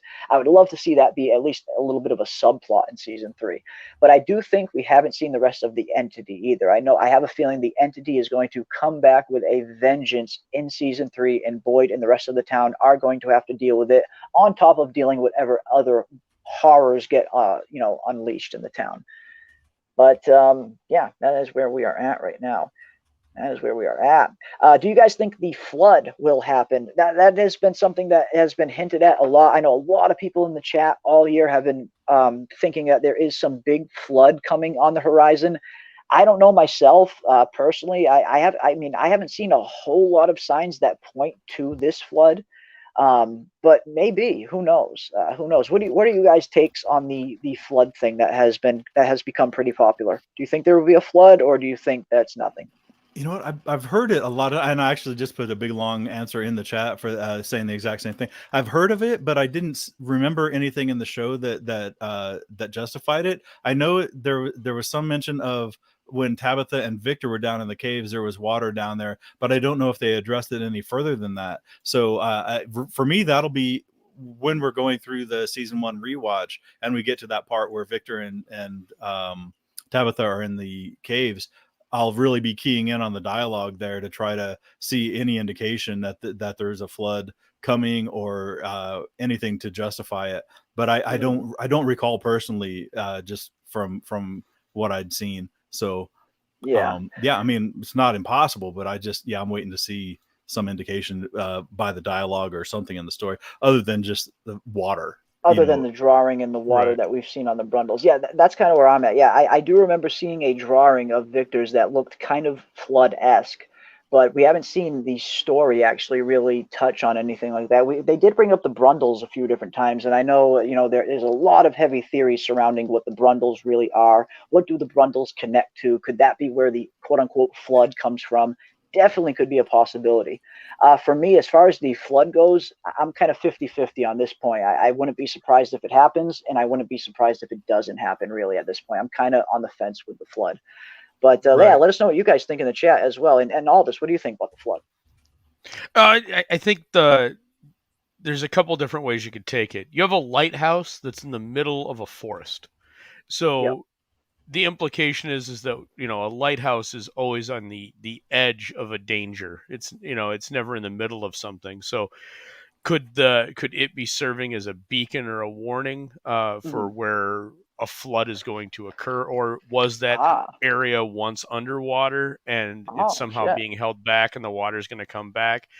Who knows? Again, man, there's so many different ways you can take it, and that's like Ravener and you just said, man. That's why I'm really looking forward to going back to season 1 with what we've got from season 2 and see if my guess is that we're going to catch a lot of little things that are going to make some of the stuff that happened in season 2 make a little bit more sense on the this will be what, our third or fourth watch, Jeremy, on season 1, but you're going to get a chance to kind of go through and especially with the chat going right with it, you're going to catch more, because man, I think I catch stuff and then I'm reading the chat here and I get 7 or 8 different takes. I was wrong.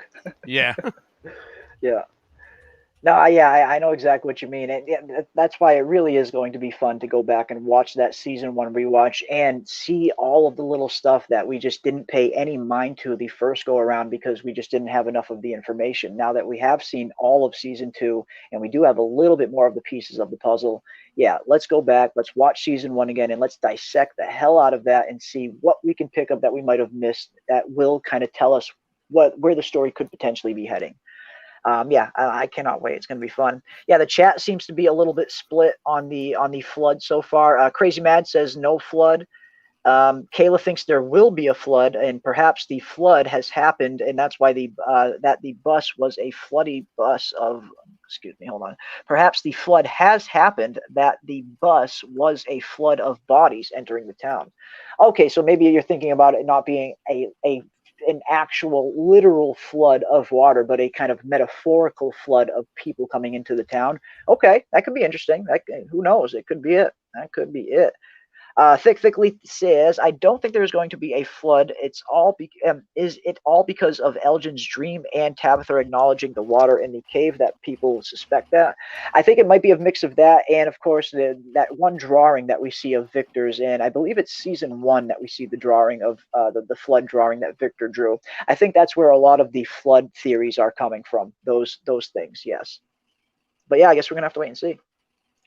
I don't think there was a flood picture. I think they are mistaking for a massacre picture for the flood. Could be. Could be. I do have the massacre picture here somewhere, I believe.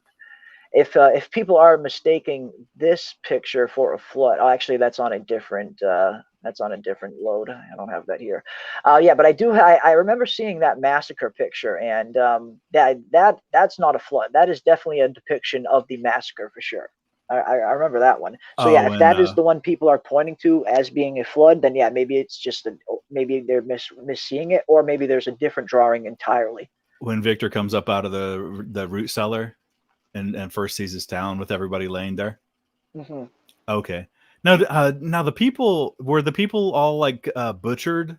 It looked like it, yeah. Were they? It looked like they were all victims of the monsters. They kind of had their insides were all ripped off, like we usually see the victims of the monsters. Okay. Yeah, a lot of red crayon in the town. So yeah, it definitely gives the indication that the massacre that happened when Victor was a child was, the monsters were the perpetrators. Is what it seems to be at this point, anyway. Let's see what else we got. I still don't get the flood. Why do you folks believe there's going to be a flood? Yeah, like I said, I think a few people just see a few small signs pointing to it. And like I said, I myself haven't seen a whole lot of stuff pointing to there being a flood personally. Like I said, I'm a little 50-50 on it right now. If it doesn't happen, I won't be surprised. But yeah, that's what happens with this show. You see one small detail in the back, and it just it sends you down that rabbit hole. That's what happens. Right. That's what Well, happens. the flood could be a metaphorical flood too. Yeah, like It Kayla can be was a saying, flood of terror, or it could be an influx of people. The bus showing up can be or a a flood flood of because cicadas coming in. right, it could be the flood of a pestilence. But there's a lot of different ways that flood could be taken. But they're definitely playing with it because again, man, you've got that lighthouse sitting out in the middle of the forest, and that's just Yeah, it's super both sus. incredibly interesting and really creepy all at the same time. Yep. And that's the thing. Well, could there potentially be a body of water near the lighthouse that we just aren't seeing? That maybe it was just out of sight. I mean, when Tabitha was there, we didn't see a whole lot that was around the lighthouse. Obviously, it's on land. It seems to be in a wooded area. But these are the only two shots we ever really get of the lighthouse. And of course, the first time we see it when Boyd and Sarah first see it, it's from a huge, from a really great distance away. So you can't really see what is around the lighthouse. Could there potentially be some body of water that is just out of sight? Or is this a weird lighthouse that is just in the middle of the forest? Yeah, I don't know. It's Well, the only thing on that is behind it, the elevation's higher, and your yeah, lighthouse is always going to be on the highest elevation, which makes it even weirder. right? You'd think it would be up here a little bit more, like right at the top at the highest point. Yeah, because if there is a body of water just on this other ridge, if someone's sailing from this direction, there might be a chance they may not even see this lighthouse because this ridge is so high. So yeah, it's a weird placement for a lighthouse to say the least. Whether there's a big body of water there just out of sight, regardless of that or not, it's a pretty strange placement for a lighthouse. But yeah, Unit says a flood would be super expensive. It would. If they wanted to do some type of practical flood on one of these sets, that would be so expensive. If they do go the flood route, I imagine it'll probably be CGI. And that's another reason why I hope it doesn't happen. I don't want to see a kind of a CGI flood come into town.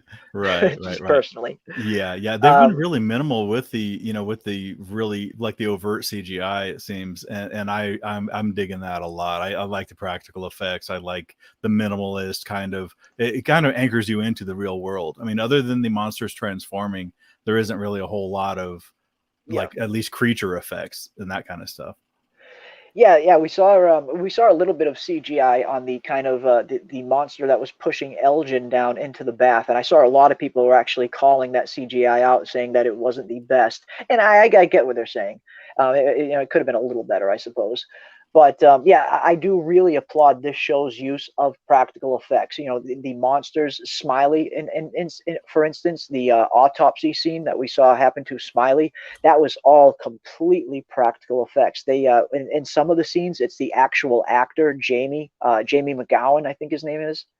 It's the actual actor sitting on a table for some of those scenes during the autopsy, like when he flinches and stuff. That's all really the actor.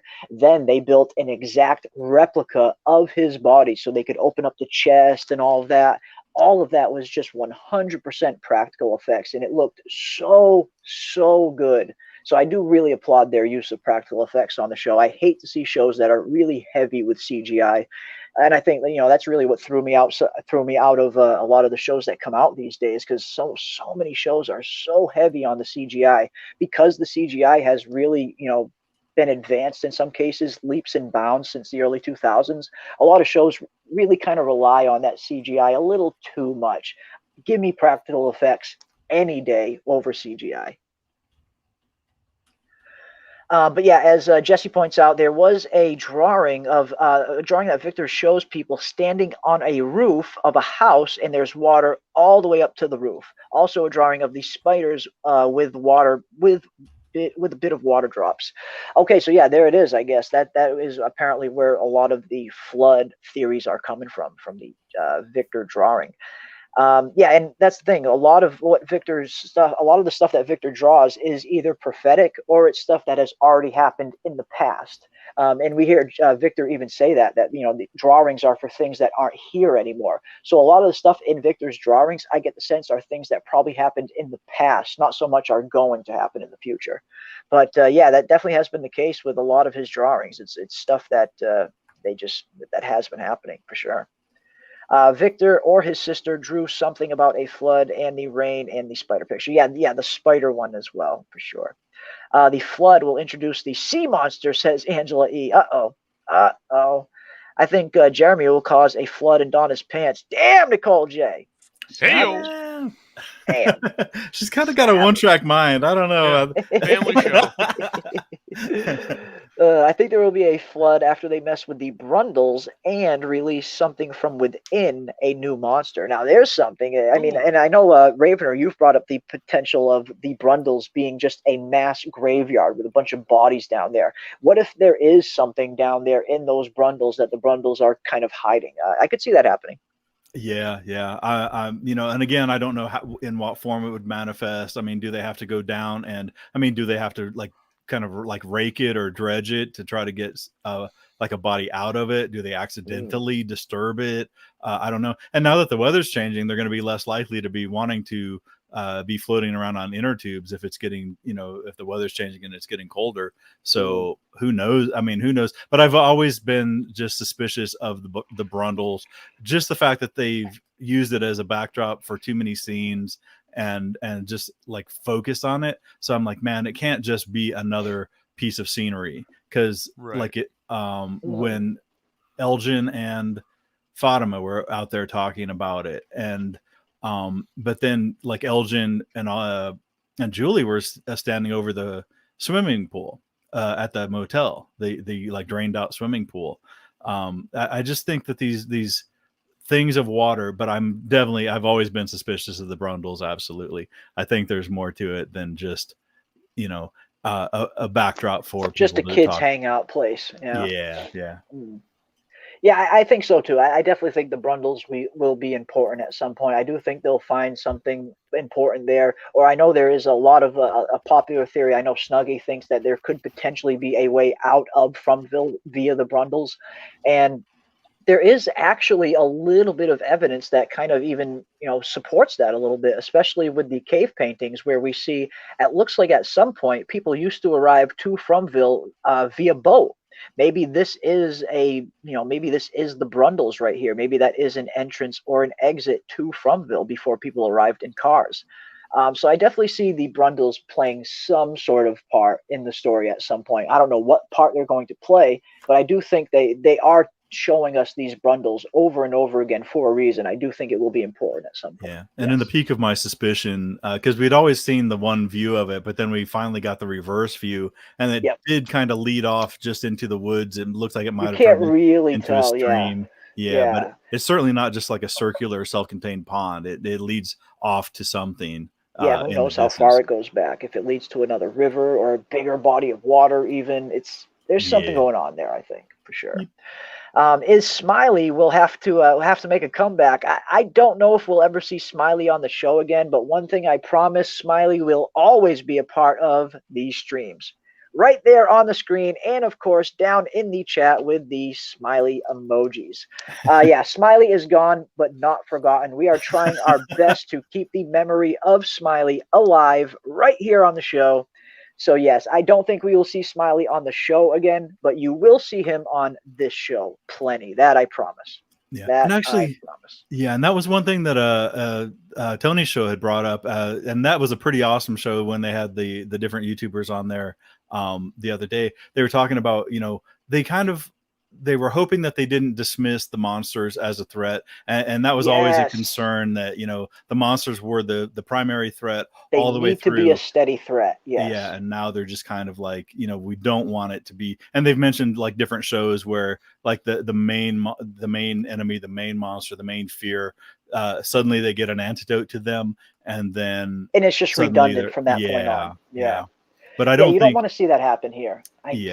especially really with the bile fizzling out as a weapon against them. I mean, their threat is still every bit as real. I mean, nothing changed from the previous day to the current day, other than the lack of sleep that the inhabitants had to have.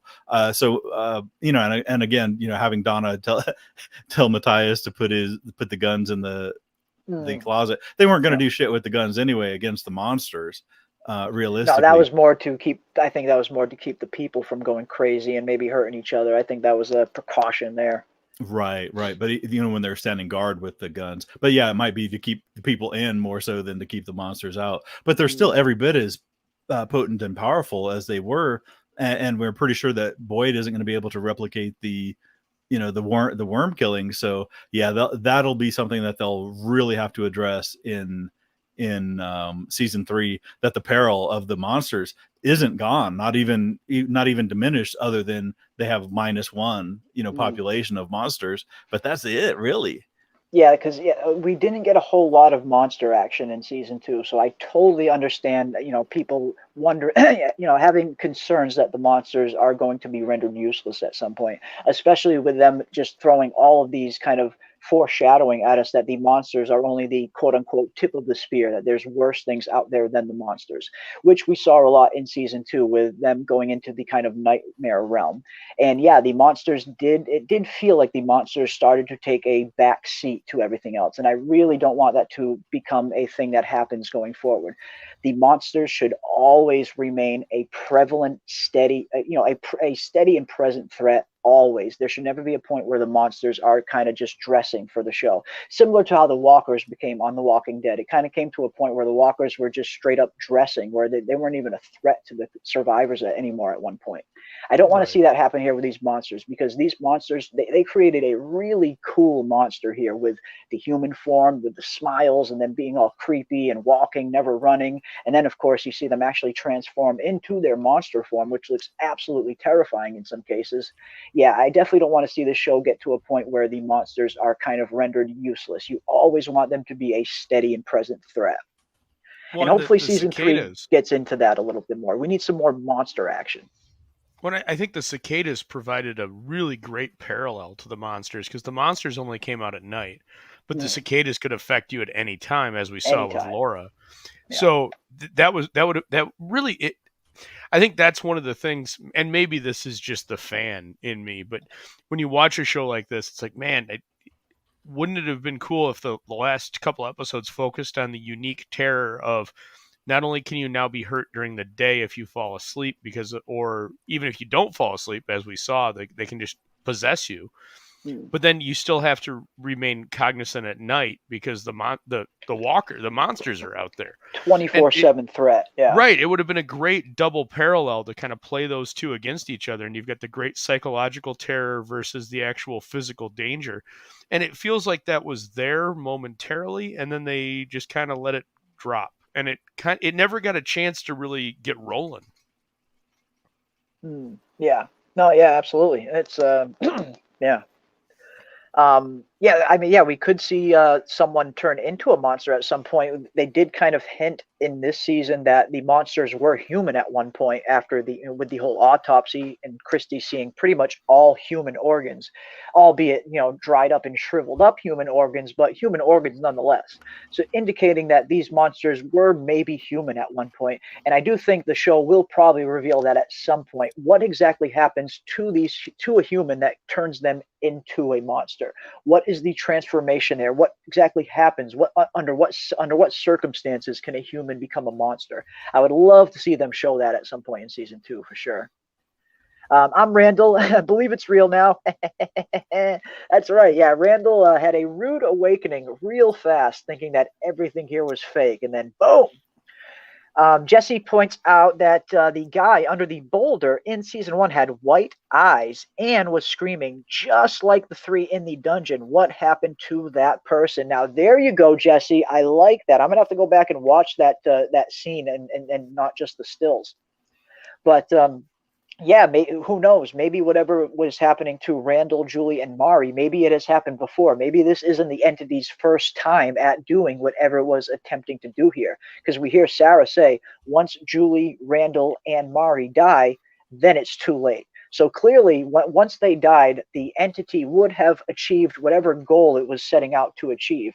And maybe this isn't the first time the entity tried to escape. Maybe it tried to escape at some other point and in Fromville, and maybe that's what Jade saw, one of those victims. That is definitely a possibility, and I love that theory, Jesse. That is awesome. Awesome stuff. Really good thing to catch that. When Tabitha woke up in the real world, her body got left behind in Fromland, just like Victor found his mom's body. Now, there's a possibility. There is definitely a possibility because, yeah, it is revealed in this episode that it seems like Victor's mother never even makes it to the tower at all, or at least that's the assumption that Victor is operating under. When we finally see Victor and Tabitha get to the bottle faraway tree here, Victor reveals that this is where he found his mother's body, indicating that maybe his mother never even made it into the tree and never made it to the tower at all in the first place. But yeah, what exactly is going on there? Could something similar be happening to Tabitha? Could Tabitha's body be at the bottom of the lighthouse? Her physical, actual body, could it be at the bottom of the lighthouse right now? It really did fall out of the lighthouse, and her kind of consciousness is stuck in this real world. It could be the case. That could be the case. But yeah, what exactly, and that was another thing. I was hoping we were going to find out what happened to the children in this episode, which I do think we'll probably find out in season 3. And I was hoping to find out a little bit more about Victor's mom, but I was happy they at least gave us this little tidbit. It seems like Victor comes and finds his mother here the next day after the massacre. But what exactly killed Victor's mother? Was Victor's mother killed by just another monster? Did she just not make it to the tree because the monsters came? Did something else kill her? I saw a lot of people mentioning that when Victor's mother left the root cellar, it was still daytime out. So the monsters wouldn't have been out at that point. So what exactly killed Victor's mother here in this moment? Was it a monster? Was it something else? Who knows? But I guess it's a question worth pondering. And let me know what you guys think in the chat as well. What do you think really happened to Victor's mother? Do you think that she just got killed before getting to the faraway tree by a monster? Or do you think something else might have killed her? Victor doesn't really mention the state in which he found her body, so we don't know if Victor's mother was all torn up like the other monsters' victims, or if he just found her body there and it was intact. We don't really know. But yeah, what do you guys think? Yeah, for me it was weird because I didn't pick up. I mean, it's funny how we'll see the exact same thing and get entirely different takes. For some reason, I had thought she'd made it to the tower and came back and got killed on the way back. It didn't occur to me that she got killed before she went there.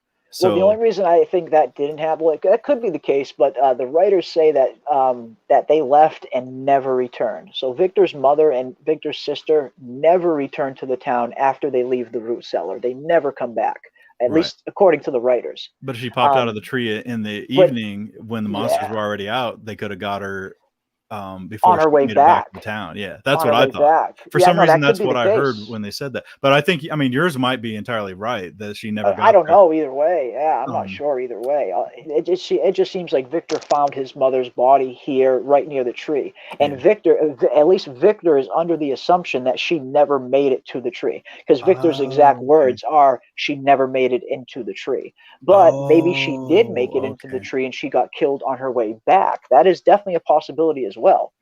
And because it didn't seem like it was super dark or that she was in some kind of that at the time that she left, that she felt like darkness was imminent, like the sunset was there. So she seemed to feel like she had enough time to make that trip and get back without any problems. That's what I was thinking. And then Star saying straight up, Victor is lying. So yeah, you don't really know what he's omitting. Yeah, Victor could be lying too. That's the thing. It's Victor is very much the kind of unreliable narrator too. Even if he thinks what he's saying is the truth, it might not really be the truth simply because his memories just aren't reliable. I mean, we saw in the case in point where he completely suppressed the memory of even having a sister. So what else is Victor remembering or misremembering? Maybe Victor's memories aren't even 100% accurate, because clearly there's some deep, deep trauma that he is dealing with up there, and that is definitely the type of thing that will affect your memories over the long term.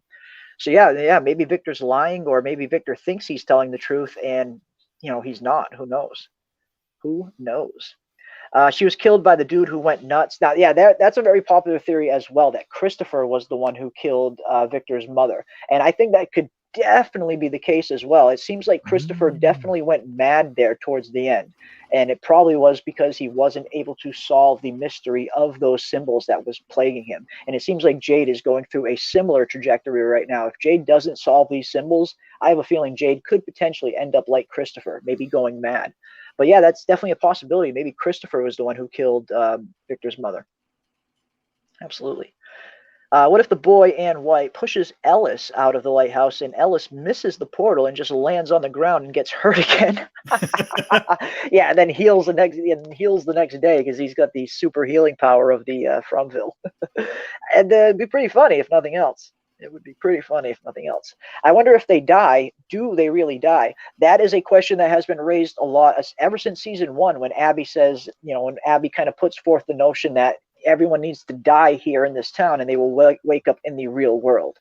So yeah, that theory is definitely still around. I know at the end of season 1, and an entity that seems to be Abby contacts Sarah and says, "I was wrong. There's worse things out here than the monster," indicating that death isn't the way out. At least that's how I read it. But yeah, it's who knows? Who the heck knows what is going on at this point? It's crazy. Absolutely. Yeah, and we're gonna have to go back and listen to every one of the Abby hallucinations. Yep. In terms of, is it really her, or is it really, Right. the entity, just like it was in this one? Is she always untrustworthy? She got real untrustworthy these last couple episodes, but was she always that way? Yeah. Yeah, who knows? Who knows? We got Don't Even Worry About It in the chat. What is up, my friend? If I was Eloise and Tabitha came to me on some "my brother or Victor is still alive," I'd probably play stupid. I ain't going back there. Yes. I ain't got no brother. What are you talking about? I don't have a This brother. lady's What are you crazy. talking about? Yeah, I'm not Eloise. Ella who? No, that's not me. I can see that. That'd be hilarious. Christopher killed her and it's still alive. She sacrificed herself to get Eloise through the tree, and it was her voice Jim heard on the radio. Ooh, interesting. Interesting. I would love to, and I definitely think there is potentially something going on there. I do think that Victor's mother definitely probably sacrificed herself to get Eloise into the tree. At least that was my theory anyway, and I touch on it on my episode 10 review, and definitely check out my episode 10 review after the stream if you haven't already. I touch on all of these things a little bit more in depth. But I have a feeling that maybe Victor's mother was on her way to that faraway tree, and for some reason she kind of sacrificed herself to get Eloise into the tree and in turn into the tower. Maybe that is potentially what happened, and Victor's mother kind of sacrificed herself to save Eloise. That I could definitely see that being the case, Dana Marie. Absolutely. Absolutely. As far as that being the radio, that the voice on the radio that Jim heard, who knows? I mean, who knows what that voice was at this point? It's and that's another thing that they are probably going to have to answer in season 3. There's a lot of small stuff that we might never get the answer to, like who threw the rope down to Boyd and stuff like that when he was in the shaft. Little things like that we might never really get the answer to, but the bigger things, those are the things they definitely really need to answer. Like, we need to find out who was on the other end of that radio that was talking to Jim. We need to find out at some point.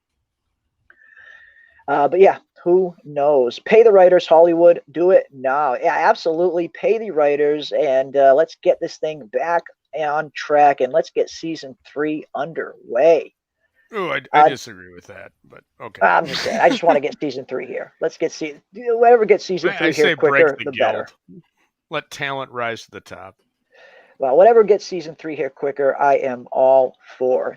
Did Victor draw a picture of his mother when he found her by the bottle tree? Now, there's a question. I at least not that we've seen. I don't recall seeing any picture like that. When we see the picture of the bottle tree that Victor drew, I don't know if we see a body next to it. Let me check. I think it was just straight up the tree. Pretty sure it's just the bottles, tree. Yeah. think it's just the tree, but that doesn't mean he couldn't have maybe drawn it somewhere else. Yeah, here it looks like it is just the tree and no body, but maybe there is another drawing over there where you see Victor's mother's body laying near the bottle tree. That's definitely a possibility. It seems like Victor does kind of draw almost everything so he can remember if he ever forgets. So. But then again, maybe seeing his mother in that state was just a little too painful for him. Maybe it's something he just didn't want to recreate. Maybe that's something he wants to forget, similar to how it seemed like he wanted to forget the pain of losing his sister. But yeah, who knows? Who knows? There's so much stuff going on in this show, and I cannot wait to get some more of the answers. Really cannot wait to find out where this whole thing is going to be going. His sister is not the doctor we just saw. Yeah, I know some people thought that that Eloise could be the doctor at the end of the episode. I don't think that's the case either. I mean, it's possible. I guess it's a possibility, but it doesn't look like that little girl that we saw in the flashbacks that was Victor's sister. It doesn't. I mean, this looks like it's two totally different people. They don't even look like they are even maybe the same ethnicity even. Yeah, I don't think this is Victor's sister. They look very different. Yeah, I think that, yeah, I was going to follow up on that, but yeah, looking at that, I didn't know you had a still of her. Yeah, she looks kind of like a East Indian, almost like Fatima, maybe. A little closer to Fatima, maybe. I could see, yeah, definitely closer to Fatima. But yeah, I don't see this being Victor's sister, personally. But I could be wrong. I could be wrong. The couple that died in Sarah's house and Tabitha got out. That means 3 new characters should come in season 3. Yeah, we did see quite a few deaths in this and at the end of season 2. I thought we would at least see one major character death, which we didn't really get. But yeah, we did see Reggie die. We did see Paula die, and we did see the guy that Reggie killed, Donna's guard there that was locking up the guns. So at least 3 deaths we saw in this episode alone, in season 2 alone, at the back half of season 2 anyway.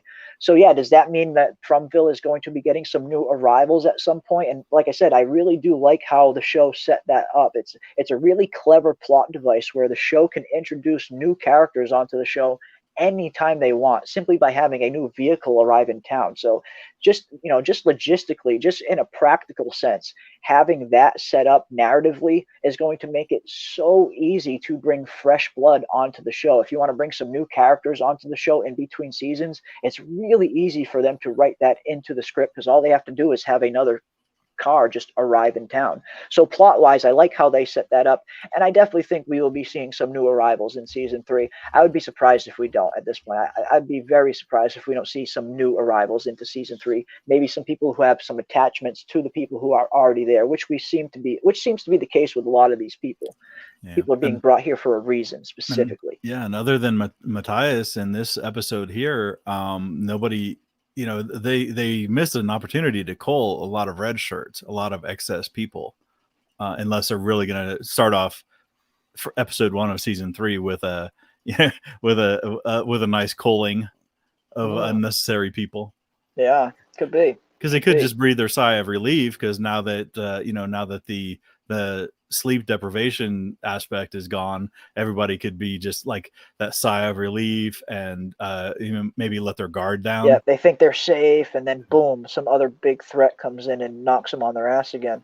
Yeah, which leads us to season 3, man. They need to start. They need to splash, man. They need to start splashing the blood and guts. They need to start splashing the answers. We need some more mayhem, yes. Yeah, but they need some to more move. Monster action at the very least. Yeah, they got to pick up the pace, man. Because I don't think. I think we talked about it very, very early on in this episode, or maybe even the pre-show. But I don't think the people that were restless are not going to accept another slow burn in season 3. Yeah, they got to start answering some things in season 3, and we mentioned this earlier on today. Even at the beginning of season 2, just about 90% of the comments that I get on my videos, the comment section, about 90% of the comments have been pretty positive, just about for the beginning of season 2. But then when you get to around episode 7 or 8 on, I started to see a little bit of the turn where I'm starting to see a lot more people say in the comment section that they really want answers or they're going to be done. I hope that isn't the case. I mean, like I said, I really think the answers are going to be coming, and I think they're going to be very, very much worth it in the long run. A show like this, you know, it does require some patience as the viewer. But yeah, I mean, you would hate to see a lot of people drop off and stop watching because, you know, due to lack of answers. So hopefully in season 3 they start to give us a little bit more meat on the bone for sure. Maurice Jones is out. Good chat. Kayla, call me, says Maurice. Oh, shit. That is hilarious. Is Christopher now part of the entity now possessed? Still looking for the perfect human to take Foreman. Could be the case. Could be the case. Maybe he is this entity. Yeah. This chat could write a new season. They really could. I mean, if this chat got hired to write season 3 of From, I bet it would come out absolutely phenomenal. Just because you guys have just because of all the insanely good ideas and theories that you guys come up with, I would definitely trust most of you to write season 3. Most of you, anyway. I don't know if I would trust Nicole J. Well, yeah, it would be a hard R. I mean, it would be more than a TVMA if she was writing that. Yes, it would be. It would be. But no, I would watch it. I would watch Nicole J's version for sure. Did the doctor ask Tabitha her name? Did she ask see if she remembers anything? Did she ask where her family was? I can't remember. Something's not right. No, she doesn't. She doesn't ask Tabitha her name or anything like that. I'm pretty sure the only thing the doctor says to Tabitha actually asks her where she is. And the doctor responds to Tabitha saying, "You're in St. Anthony's Hospital." That's pretty much the only thing the doctor says, I believe. I don't believe they ask each other's name or anything like that. I could be wrong, though. Like I said, I need to go do a rewatch on this episode. I've still only seen this episode in its entirety once. I've gone back and watched a few other scenes, just out of context, just for the purpose of making my video and getting stills and stuff like that. But I still need to sit down and watch this episode for a second time. Unfortunately, we had a really bad power outage here at the house yesterday, which was a reason I couldn't get my review out on Sunday night as well. So I haven't even had a chance to go back and watch this episode in its entirety again for the second time, and I'm going to do that again tonight for sure. I think season 3 will most in Tabby's world. Yeah, I mean, I hope it's a little bit of a mix of both. I mean, I hope it's not just totally Tabitha's world centric. I have a feeling it'll probably be a little more balanced out than that, just because all of our characters, pretty much the entirety of our cast is still stuck in that town. So if they do a back and forth thing in season 3, I imagine it'll be pretty even. If anything, we'll probably see more of the town than we see of Tabitha, just because Tabitha is only one aspect and every other cast member is in that town still. So I definitely think we'll get a little bit of both, but I don't think it'll be too heavy on Tabitha's end. If anything, I think it'll be a little more heavier on the town end, because there's more characters there that need more screen time. I want to see Donna hook up with the bus driver and have a threesome with Crazy Randall or Patch Eye Girl, says Star. Jeez. Damn. Nicole's rubbing off on Star. Nicole is rubbing off on the chat, and I love it. I absolutely love it. Yes, yeah, Nicole. Yeah. Interesting idea indeed, says Nicole J. Oh, you guys crack me up. I love it. Atta girl, Nicole.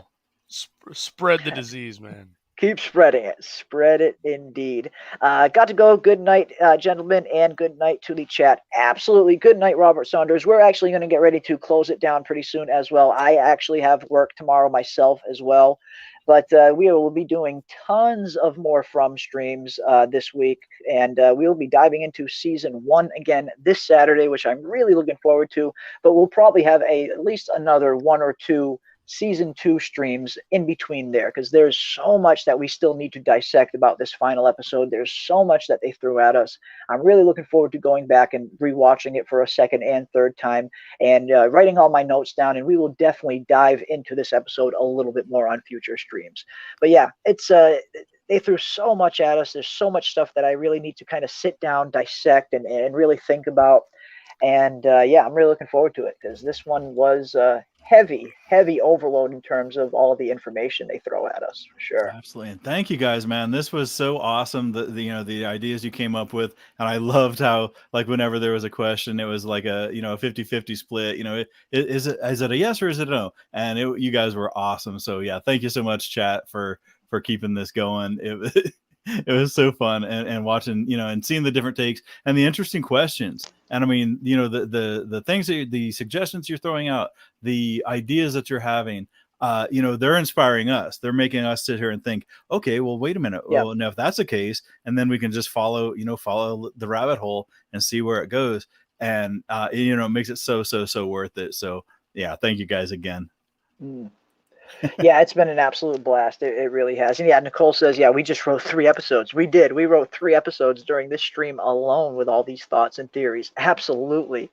They mentioned Thomas a couple times in episode 10. Will Tabitha find out that Thomas isn't deceased or didn't exist at all? Now there's an interesting thought. Yeah, they have been, they don't mention Thomas a whole lot in season 1, but in season 2, they name drop Thomas like 3 or 4, maybe even 5 different times. So yeah, I mean, maybe there's a reason why they keep bringing up Thomas, why they keep reminding the audience of Thomas's death. Maybe there's something there. Maybe Thomas isn't really dead, or maybe he will appear to Tabitha in some way, shape, or form. I could see something like that happening for sure.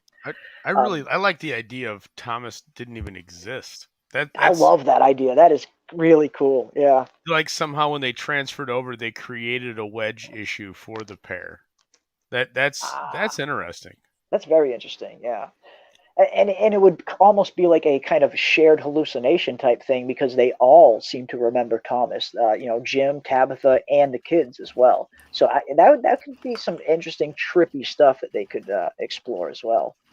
I'm waiting for some new monsters as well, says Kayla and Ty. Absolutely, and I definitely think that will be coming at some point. I was really hoping we were going to get the next level of monster, which in a sense we did in the cicadas. It just wasn't the kind of monster that a lot of us were expecting, I think. But I do think there is other quote-unquote creatures out there in the forest that we probably will get introduced to at some point. And even in the behind-the-scenes feature, Jack Bender, the director who directed a lot of the episodes in season 2, phenomenal director, and the showrunner Jeff Pinker, they reiterate time and time again in some of the behind the scenes features that the monsters aren't the most scary thing. There are things out here that are way worse and way scarier than the monsters. And I do think we'll see more of those things in season 3 and beyond, like some new monsters, some new entities and stuff like that. There is some more trippy stuff coming, I think, for sure. That's why, as they do throw all of this new stuff at us, I hope they find a way to always make sure that the original monsters always remain a clear and present danger. I would hate to see a point in the show where they're throwing all of these new monsters at us and the old monsters just become redundant at one point. I would like for the show always to keep that steady threat of those monsters, hopefully anyway. But yeah, I definitely think we'll see some new stuff as well, for sure. For sure. For sure. Jeremy, post a map to your house before you sign off. Maybe next time, Nicole J. Maybe next time, I promise.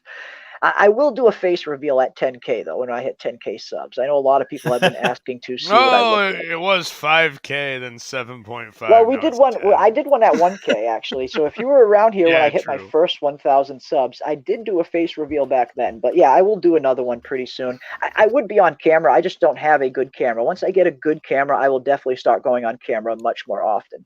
But yeah. Hope season 3 gives Morphine a good story arc.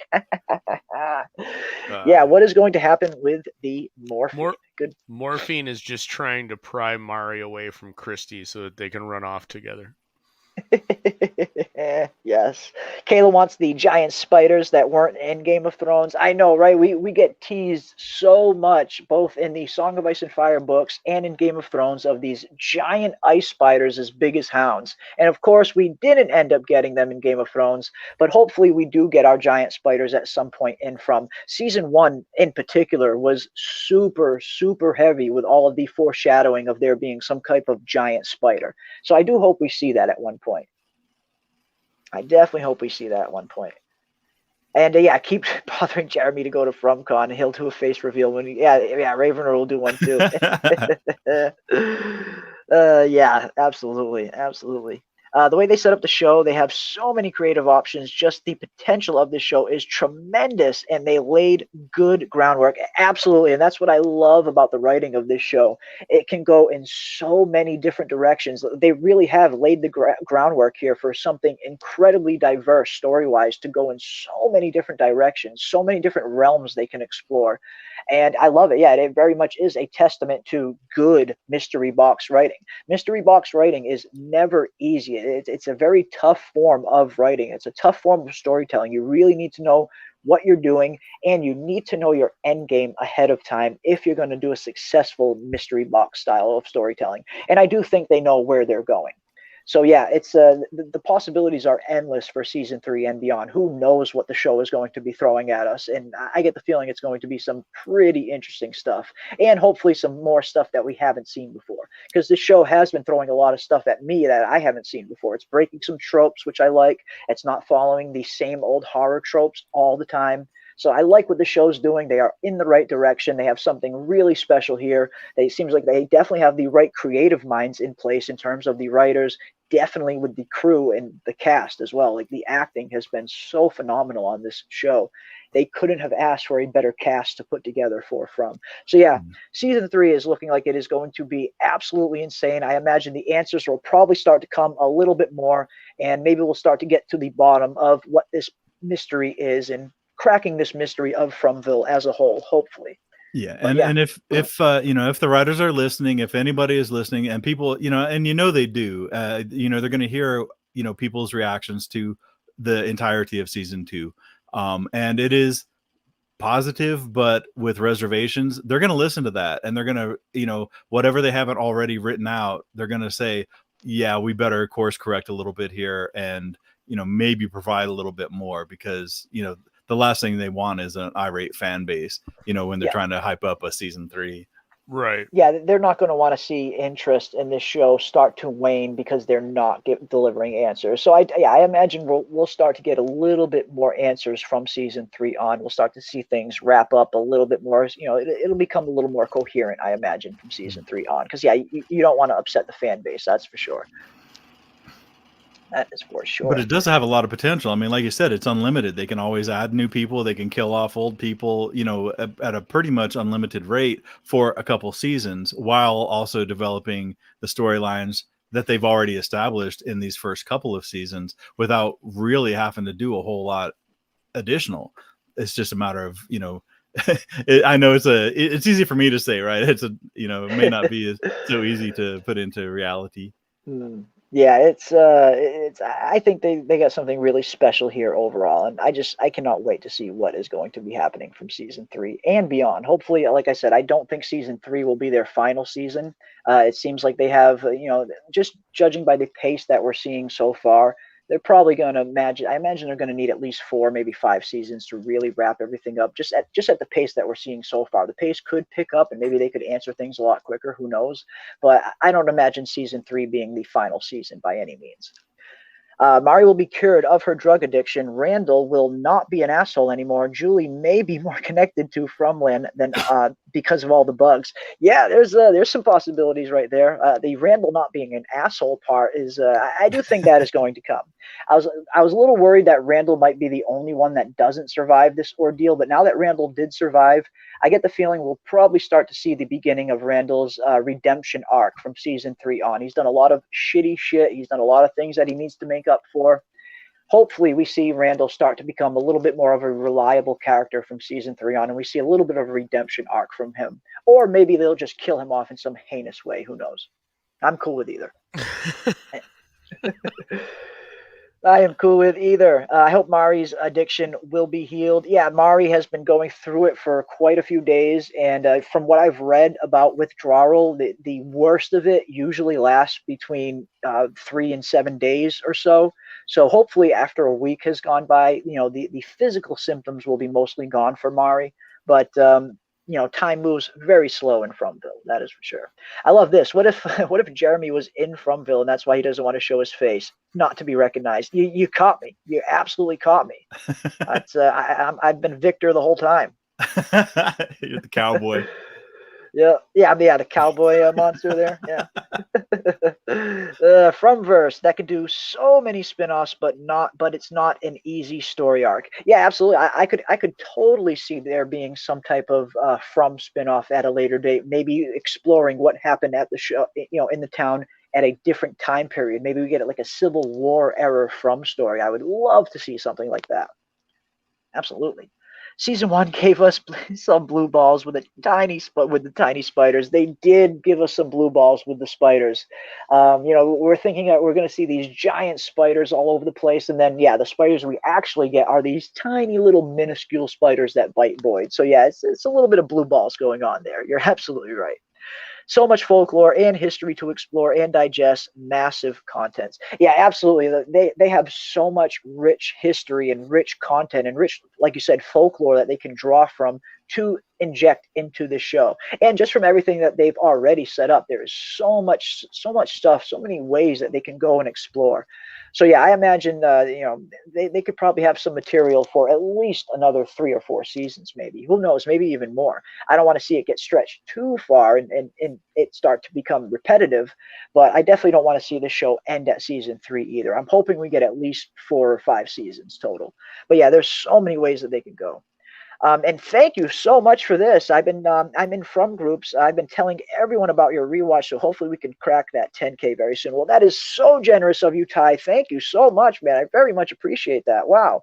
And I am really looking forward to these season 1 rewatch parties. We are going to start them this Saturday. Similar to when we did our other live watch parties every Saturday at midnight. I figured that's a perfect day for us to do these season 1 rewatch parties. It's the weekend for most people, and they don't have to get up early the next day for work. So I figured Saturday night could probably be the best night overall to do these season 1 rewatch parties. And we are going to start this Saturday coming up. We are going to watch season 1, episode 1. We will do it just like we did our watch parties here, where we will all get together, load up episode 1. We will all hit play at the exact same time, and we will watch episode 1, and then we will discuss it amongst ourselves afterwards. And I am really looking forward to all of that. I cannot wait to see what we pick up that we might have missed that first go around. The season 1 rewatch party is going to be a blast. Yeah, and we could be a little freer about spoilers because it is a year older. So man, that should be awesome, and everybody will be able to participate. Not having to wait for the app or waiting for their local ability to play it. So man, that'll be super fun. Honestly, man, I can't wait. This has got my Saturdays tied up for the foreseeable future. Absolutely. I am here. Sure. I am here for the long haul. Absolutely. Unfortunately, I know season 2 of From is over. We are on hiatus now, but that does not mean the party has to stop. I definitely plan on keeping the From party going during the off season with plenty of From streams, even after we do the season 1 rewatch party. Maybe there's plenty of other stuff that we can get into. I mean, judging how this chat goes and how our conversation goes on From, we can get on here and go live and talk about From any day of the week, and we will always have a blast doing it, just because there's so many places that we can discover, and the chat always provides so many awesome thoughts and predictions and ideas. So I definitely plan on keeping the From party going while we wait for season 3 to come around. So it should be fun. Have you decided on the format? Because most everybody here in the chat, as well as everybody on the panel, has watched season 1 at least twice. Mm-hmm. Are we going to be watching the episode and talking about it while we watch it, or what's your thoughts there? I figured it would be similar to our watch parties that we did for season 2, where we can all just get together, hit play all at the same time. I'm going to look into the Discord thing. Someone was telling me about there might be a potential way where we can actually show the episode on screen and everyone can watch it from my screen. But that would have to be through Discord, and it seems like it's a little bit of a hassle. I know not everybody has Discord. I don't even have Discord myself. But I'm figuring at the very least, we'll probably do it similar to how we did our watch parties for season 2, where we'll all get together, we'll all hit play at the exact same time. And if we want to discuss a little bit as the episode is going, that's totally cool. Totally cool. But it is going to be fun. It is going to be fun indeed. I cannot wait to start these season 1 rewatch parties. This Saturday, we will go live with the first one. We'll probably go live at our same time, around 10:30 p.m. Eastern Standard Time. We'll give everybody a few minutes to kind of gather in, and then we will all hit play at the exact same time, and we will discuss season 1 episode 1, and we will see what kind of stuff we can maybe pick up that we missed the first go around. And I have a feeling we are going to find some interesting things, to say the least. But yeah, I am looking forward to that. That is going to start this Saturday, right at around 10:30 p.m. Eastern. So definitely come back and hang out for that. And we will kick off the party with the season 1 rewatch. And I think it's going to be fun. I think it is going to be fun. Jeremy, let chat join the panel for different episodes. Think of the chaos. Absolutely, yeah, no, absolutely. We can definitely do that if people want to join for the watch party, or if they want to join after after we're done watching the episode. If people want to come onto the panel and discuss it with us, that is totally fine. I am definitely down to do that. 100%. I'll throw the StreamYard link either in the chat, or I will DM it to whoever wants it personally. And if some of you guys want to come on and join us for the season 1 rewatch parties, more than welcome to have some of you guys on here. That would be a blast. Actually, I would love to do that. No, that would almost be better than rewatching the episodes. I'd love to hear some people's thoughts and to go back and forth with them. Lots of great ideas in the chat. Yep. And yeah, we could even do stuff like that where we, where maybe we watch 15 minutes, pause and discuss a little bit, then continue it, pause and discuss a little bit. If that's what the chat wants to do, I am totally down for that as well, Bruno. Yeah, we can definitely do that. Definitely. Absolutely. Yeah, I am looking forward to it. I cannot wait to start the season 1 rewatch party. Let's bring it on. Let's see what other stuff we can pick up on that we might have missed the first go around. And again, I just want to say a big thank you to everybody who has subscribed and joined the channel and has been hanging out with us since this whole From journey started. I cannot thank each and every one of you enough. Like I said, it has been an absolute privilege to share this show with everybody week in and week out. And big thanks to everyone for sharing your thoughts, your ideas, and your time with us. Like I said, I know how precious time is these days. So the fact that anybody takes time out of their busy day to come and hang out with us and talk From is incredibly humbling. And I am so grateful to each and every one of you. And yeah, I am looking forward to Saturday. We will kick off the season 1 rewatch party. And I'm sure, and before Saturday comes around, we'll probably do some more From streams on season 2, either Thursday or Friday night. I will go live again, and we will talk a little bit more about season 2, because we still have a ton of stuff to dissect from this season 2 finale that we didn't really get to tonight. So definitely be on the lookout. There will be plenty more season 2 From streams this week. And then this Saturday, we will start the season 1 rewatch party. I cannot wait. And holy cow, we got Luna's Cascade has gifted 5 memberships. Holy cow. Carrie is now a member. Star is now a member. Bruna is now a member. Stephanie is now a member. And Chris Wiz is now a member. Welcome one, welcome all. Please make use of the awesome From emojis that we have down there. And if you guys have any requests for some new ones, definitely let me know. I did not forget about the ones. I will get those loaded up, the suggestions that we got. I'm trying to find a morphine one for Jen. It's proving difficult to find a morphine emoji that I can load up to the chat, but I will keep trying, I promise. Just get a spoon, man. Yes. But no, yeah, big thank you to everybody. And big thank you to Luna Cascade for the membership donations. That is incredibly generous of you. And welcome to all of the new members. It is so great to have all of you. Absolutely. Man, awesome stuff. Yeah, awesome as Dana stuff. Marie says, one of us. One of us. One of us. One of us. Yeah, absolutely. Oh, man, that is good. Good stuff. Well, we are going to get ready to close it down now. But again, big thank you to everybody in the chat, everyone who comes out and hangs out with us week in and week out. Like I said, I really can't tell you how much this means to me, and it means to all of us. It has been the highlight of our week every time we go live.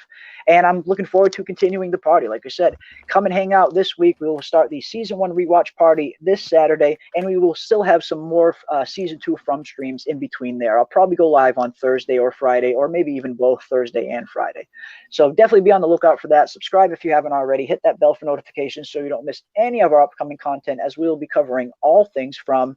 And again, biggest thank you goes out to the chat, and big thank you to my co-hosts who have been here with me every week in and week out, putting in that work, Ravener, Aldous, Snuggy, all three of you. I cannot thank you guys enough. I couldn't be doing this with a better team, and I am just so proud to have you guys on board here. It's been an absolute blast. It's my honor and pleasure. Absolutely. Awesome stuff, man. All right, everybody. Well, again, everybody have a great week, and I hope everybody is staying safe and having fun out there. And come back and hang out with us this weekend. We will start the season 1 rewatch party. And if you haven't checked out my episode 10 explain video that is up on the channel, definitely check that out and drop a comment, leave some of your thoughts and predictions down below in the comment section, and we will definitely discuss some of those either Thursday or Friday when we go live, talking some more from season 2, and we will break down this finale even more to see what we can see and figure out this crazy story and potentially solve some of these mysteries together. But again, biggest thank you goes out to everybody. We will see all of you we will see all of you probably Thursday or Friday when we go live again. And until then, everyone, keep those tinfoil hats on, and we will see you on the next one. And here we go.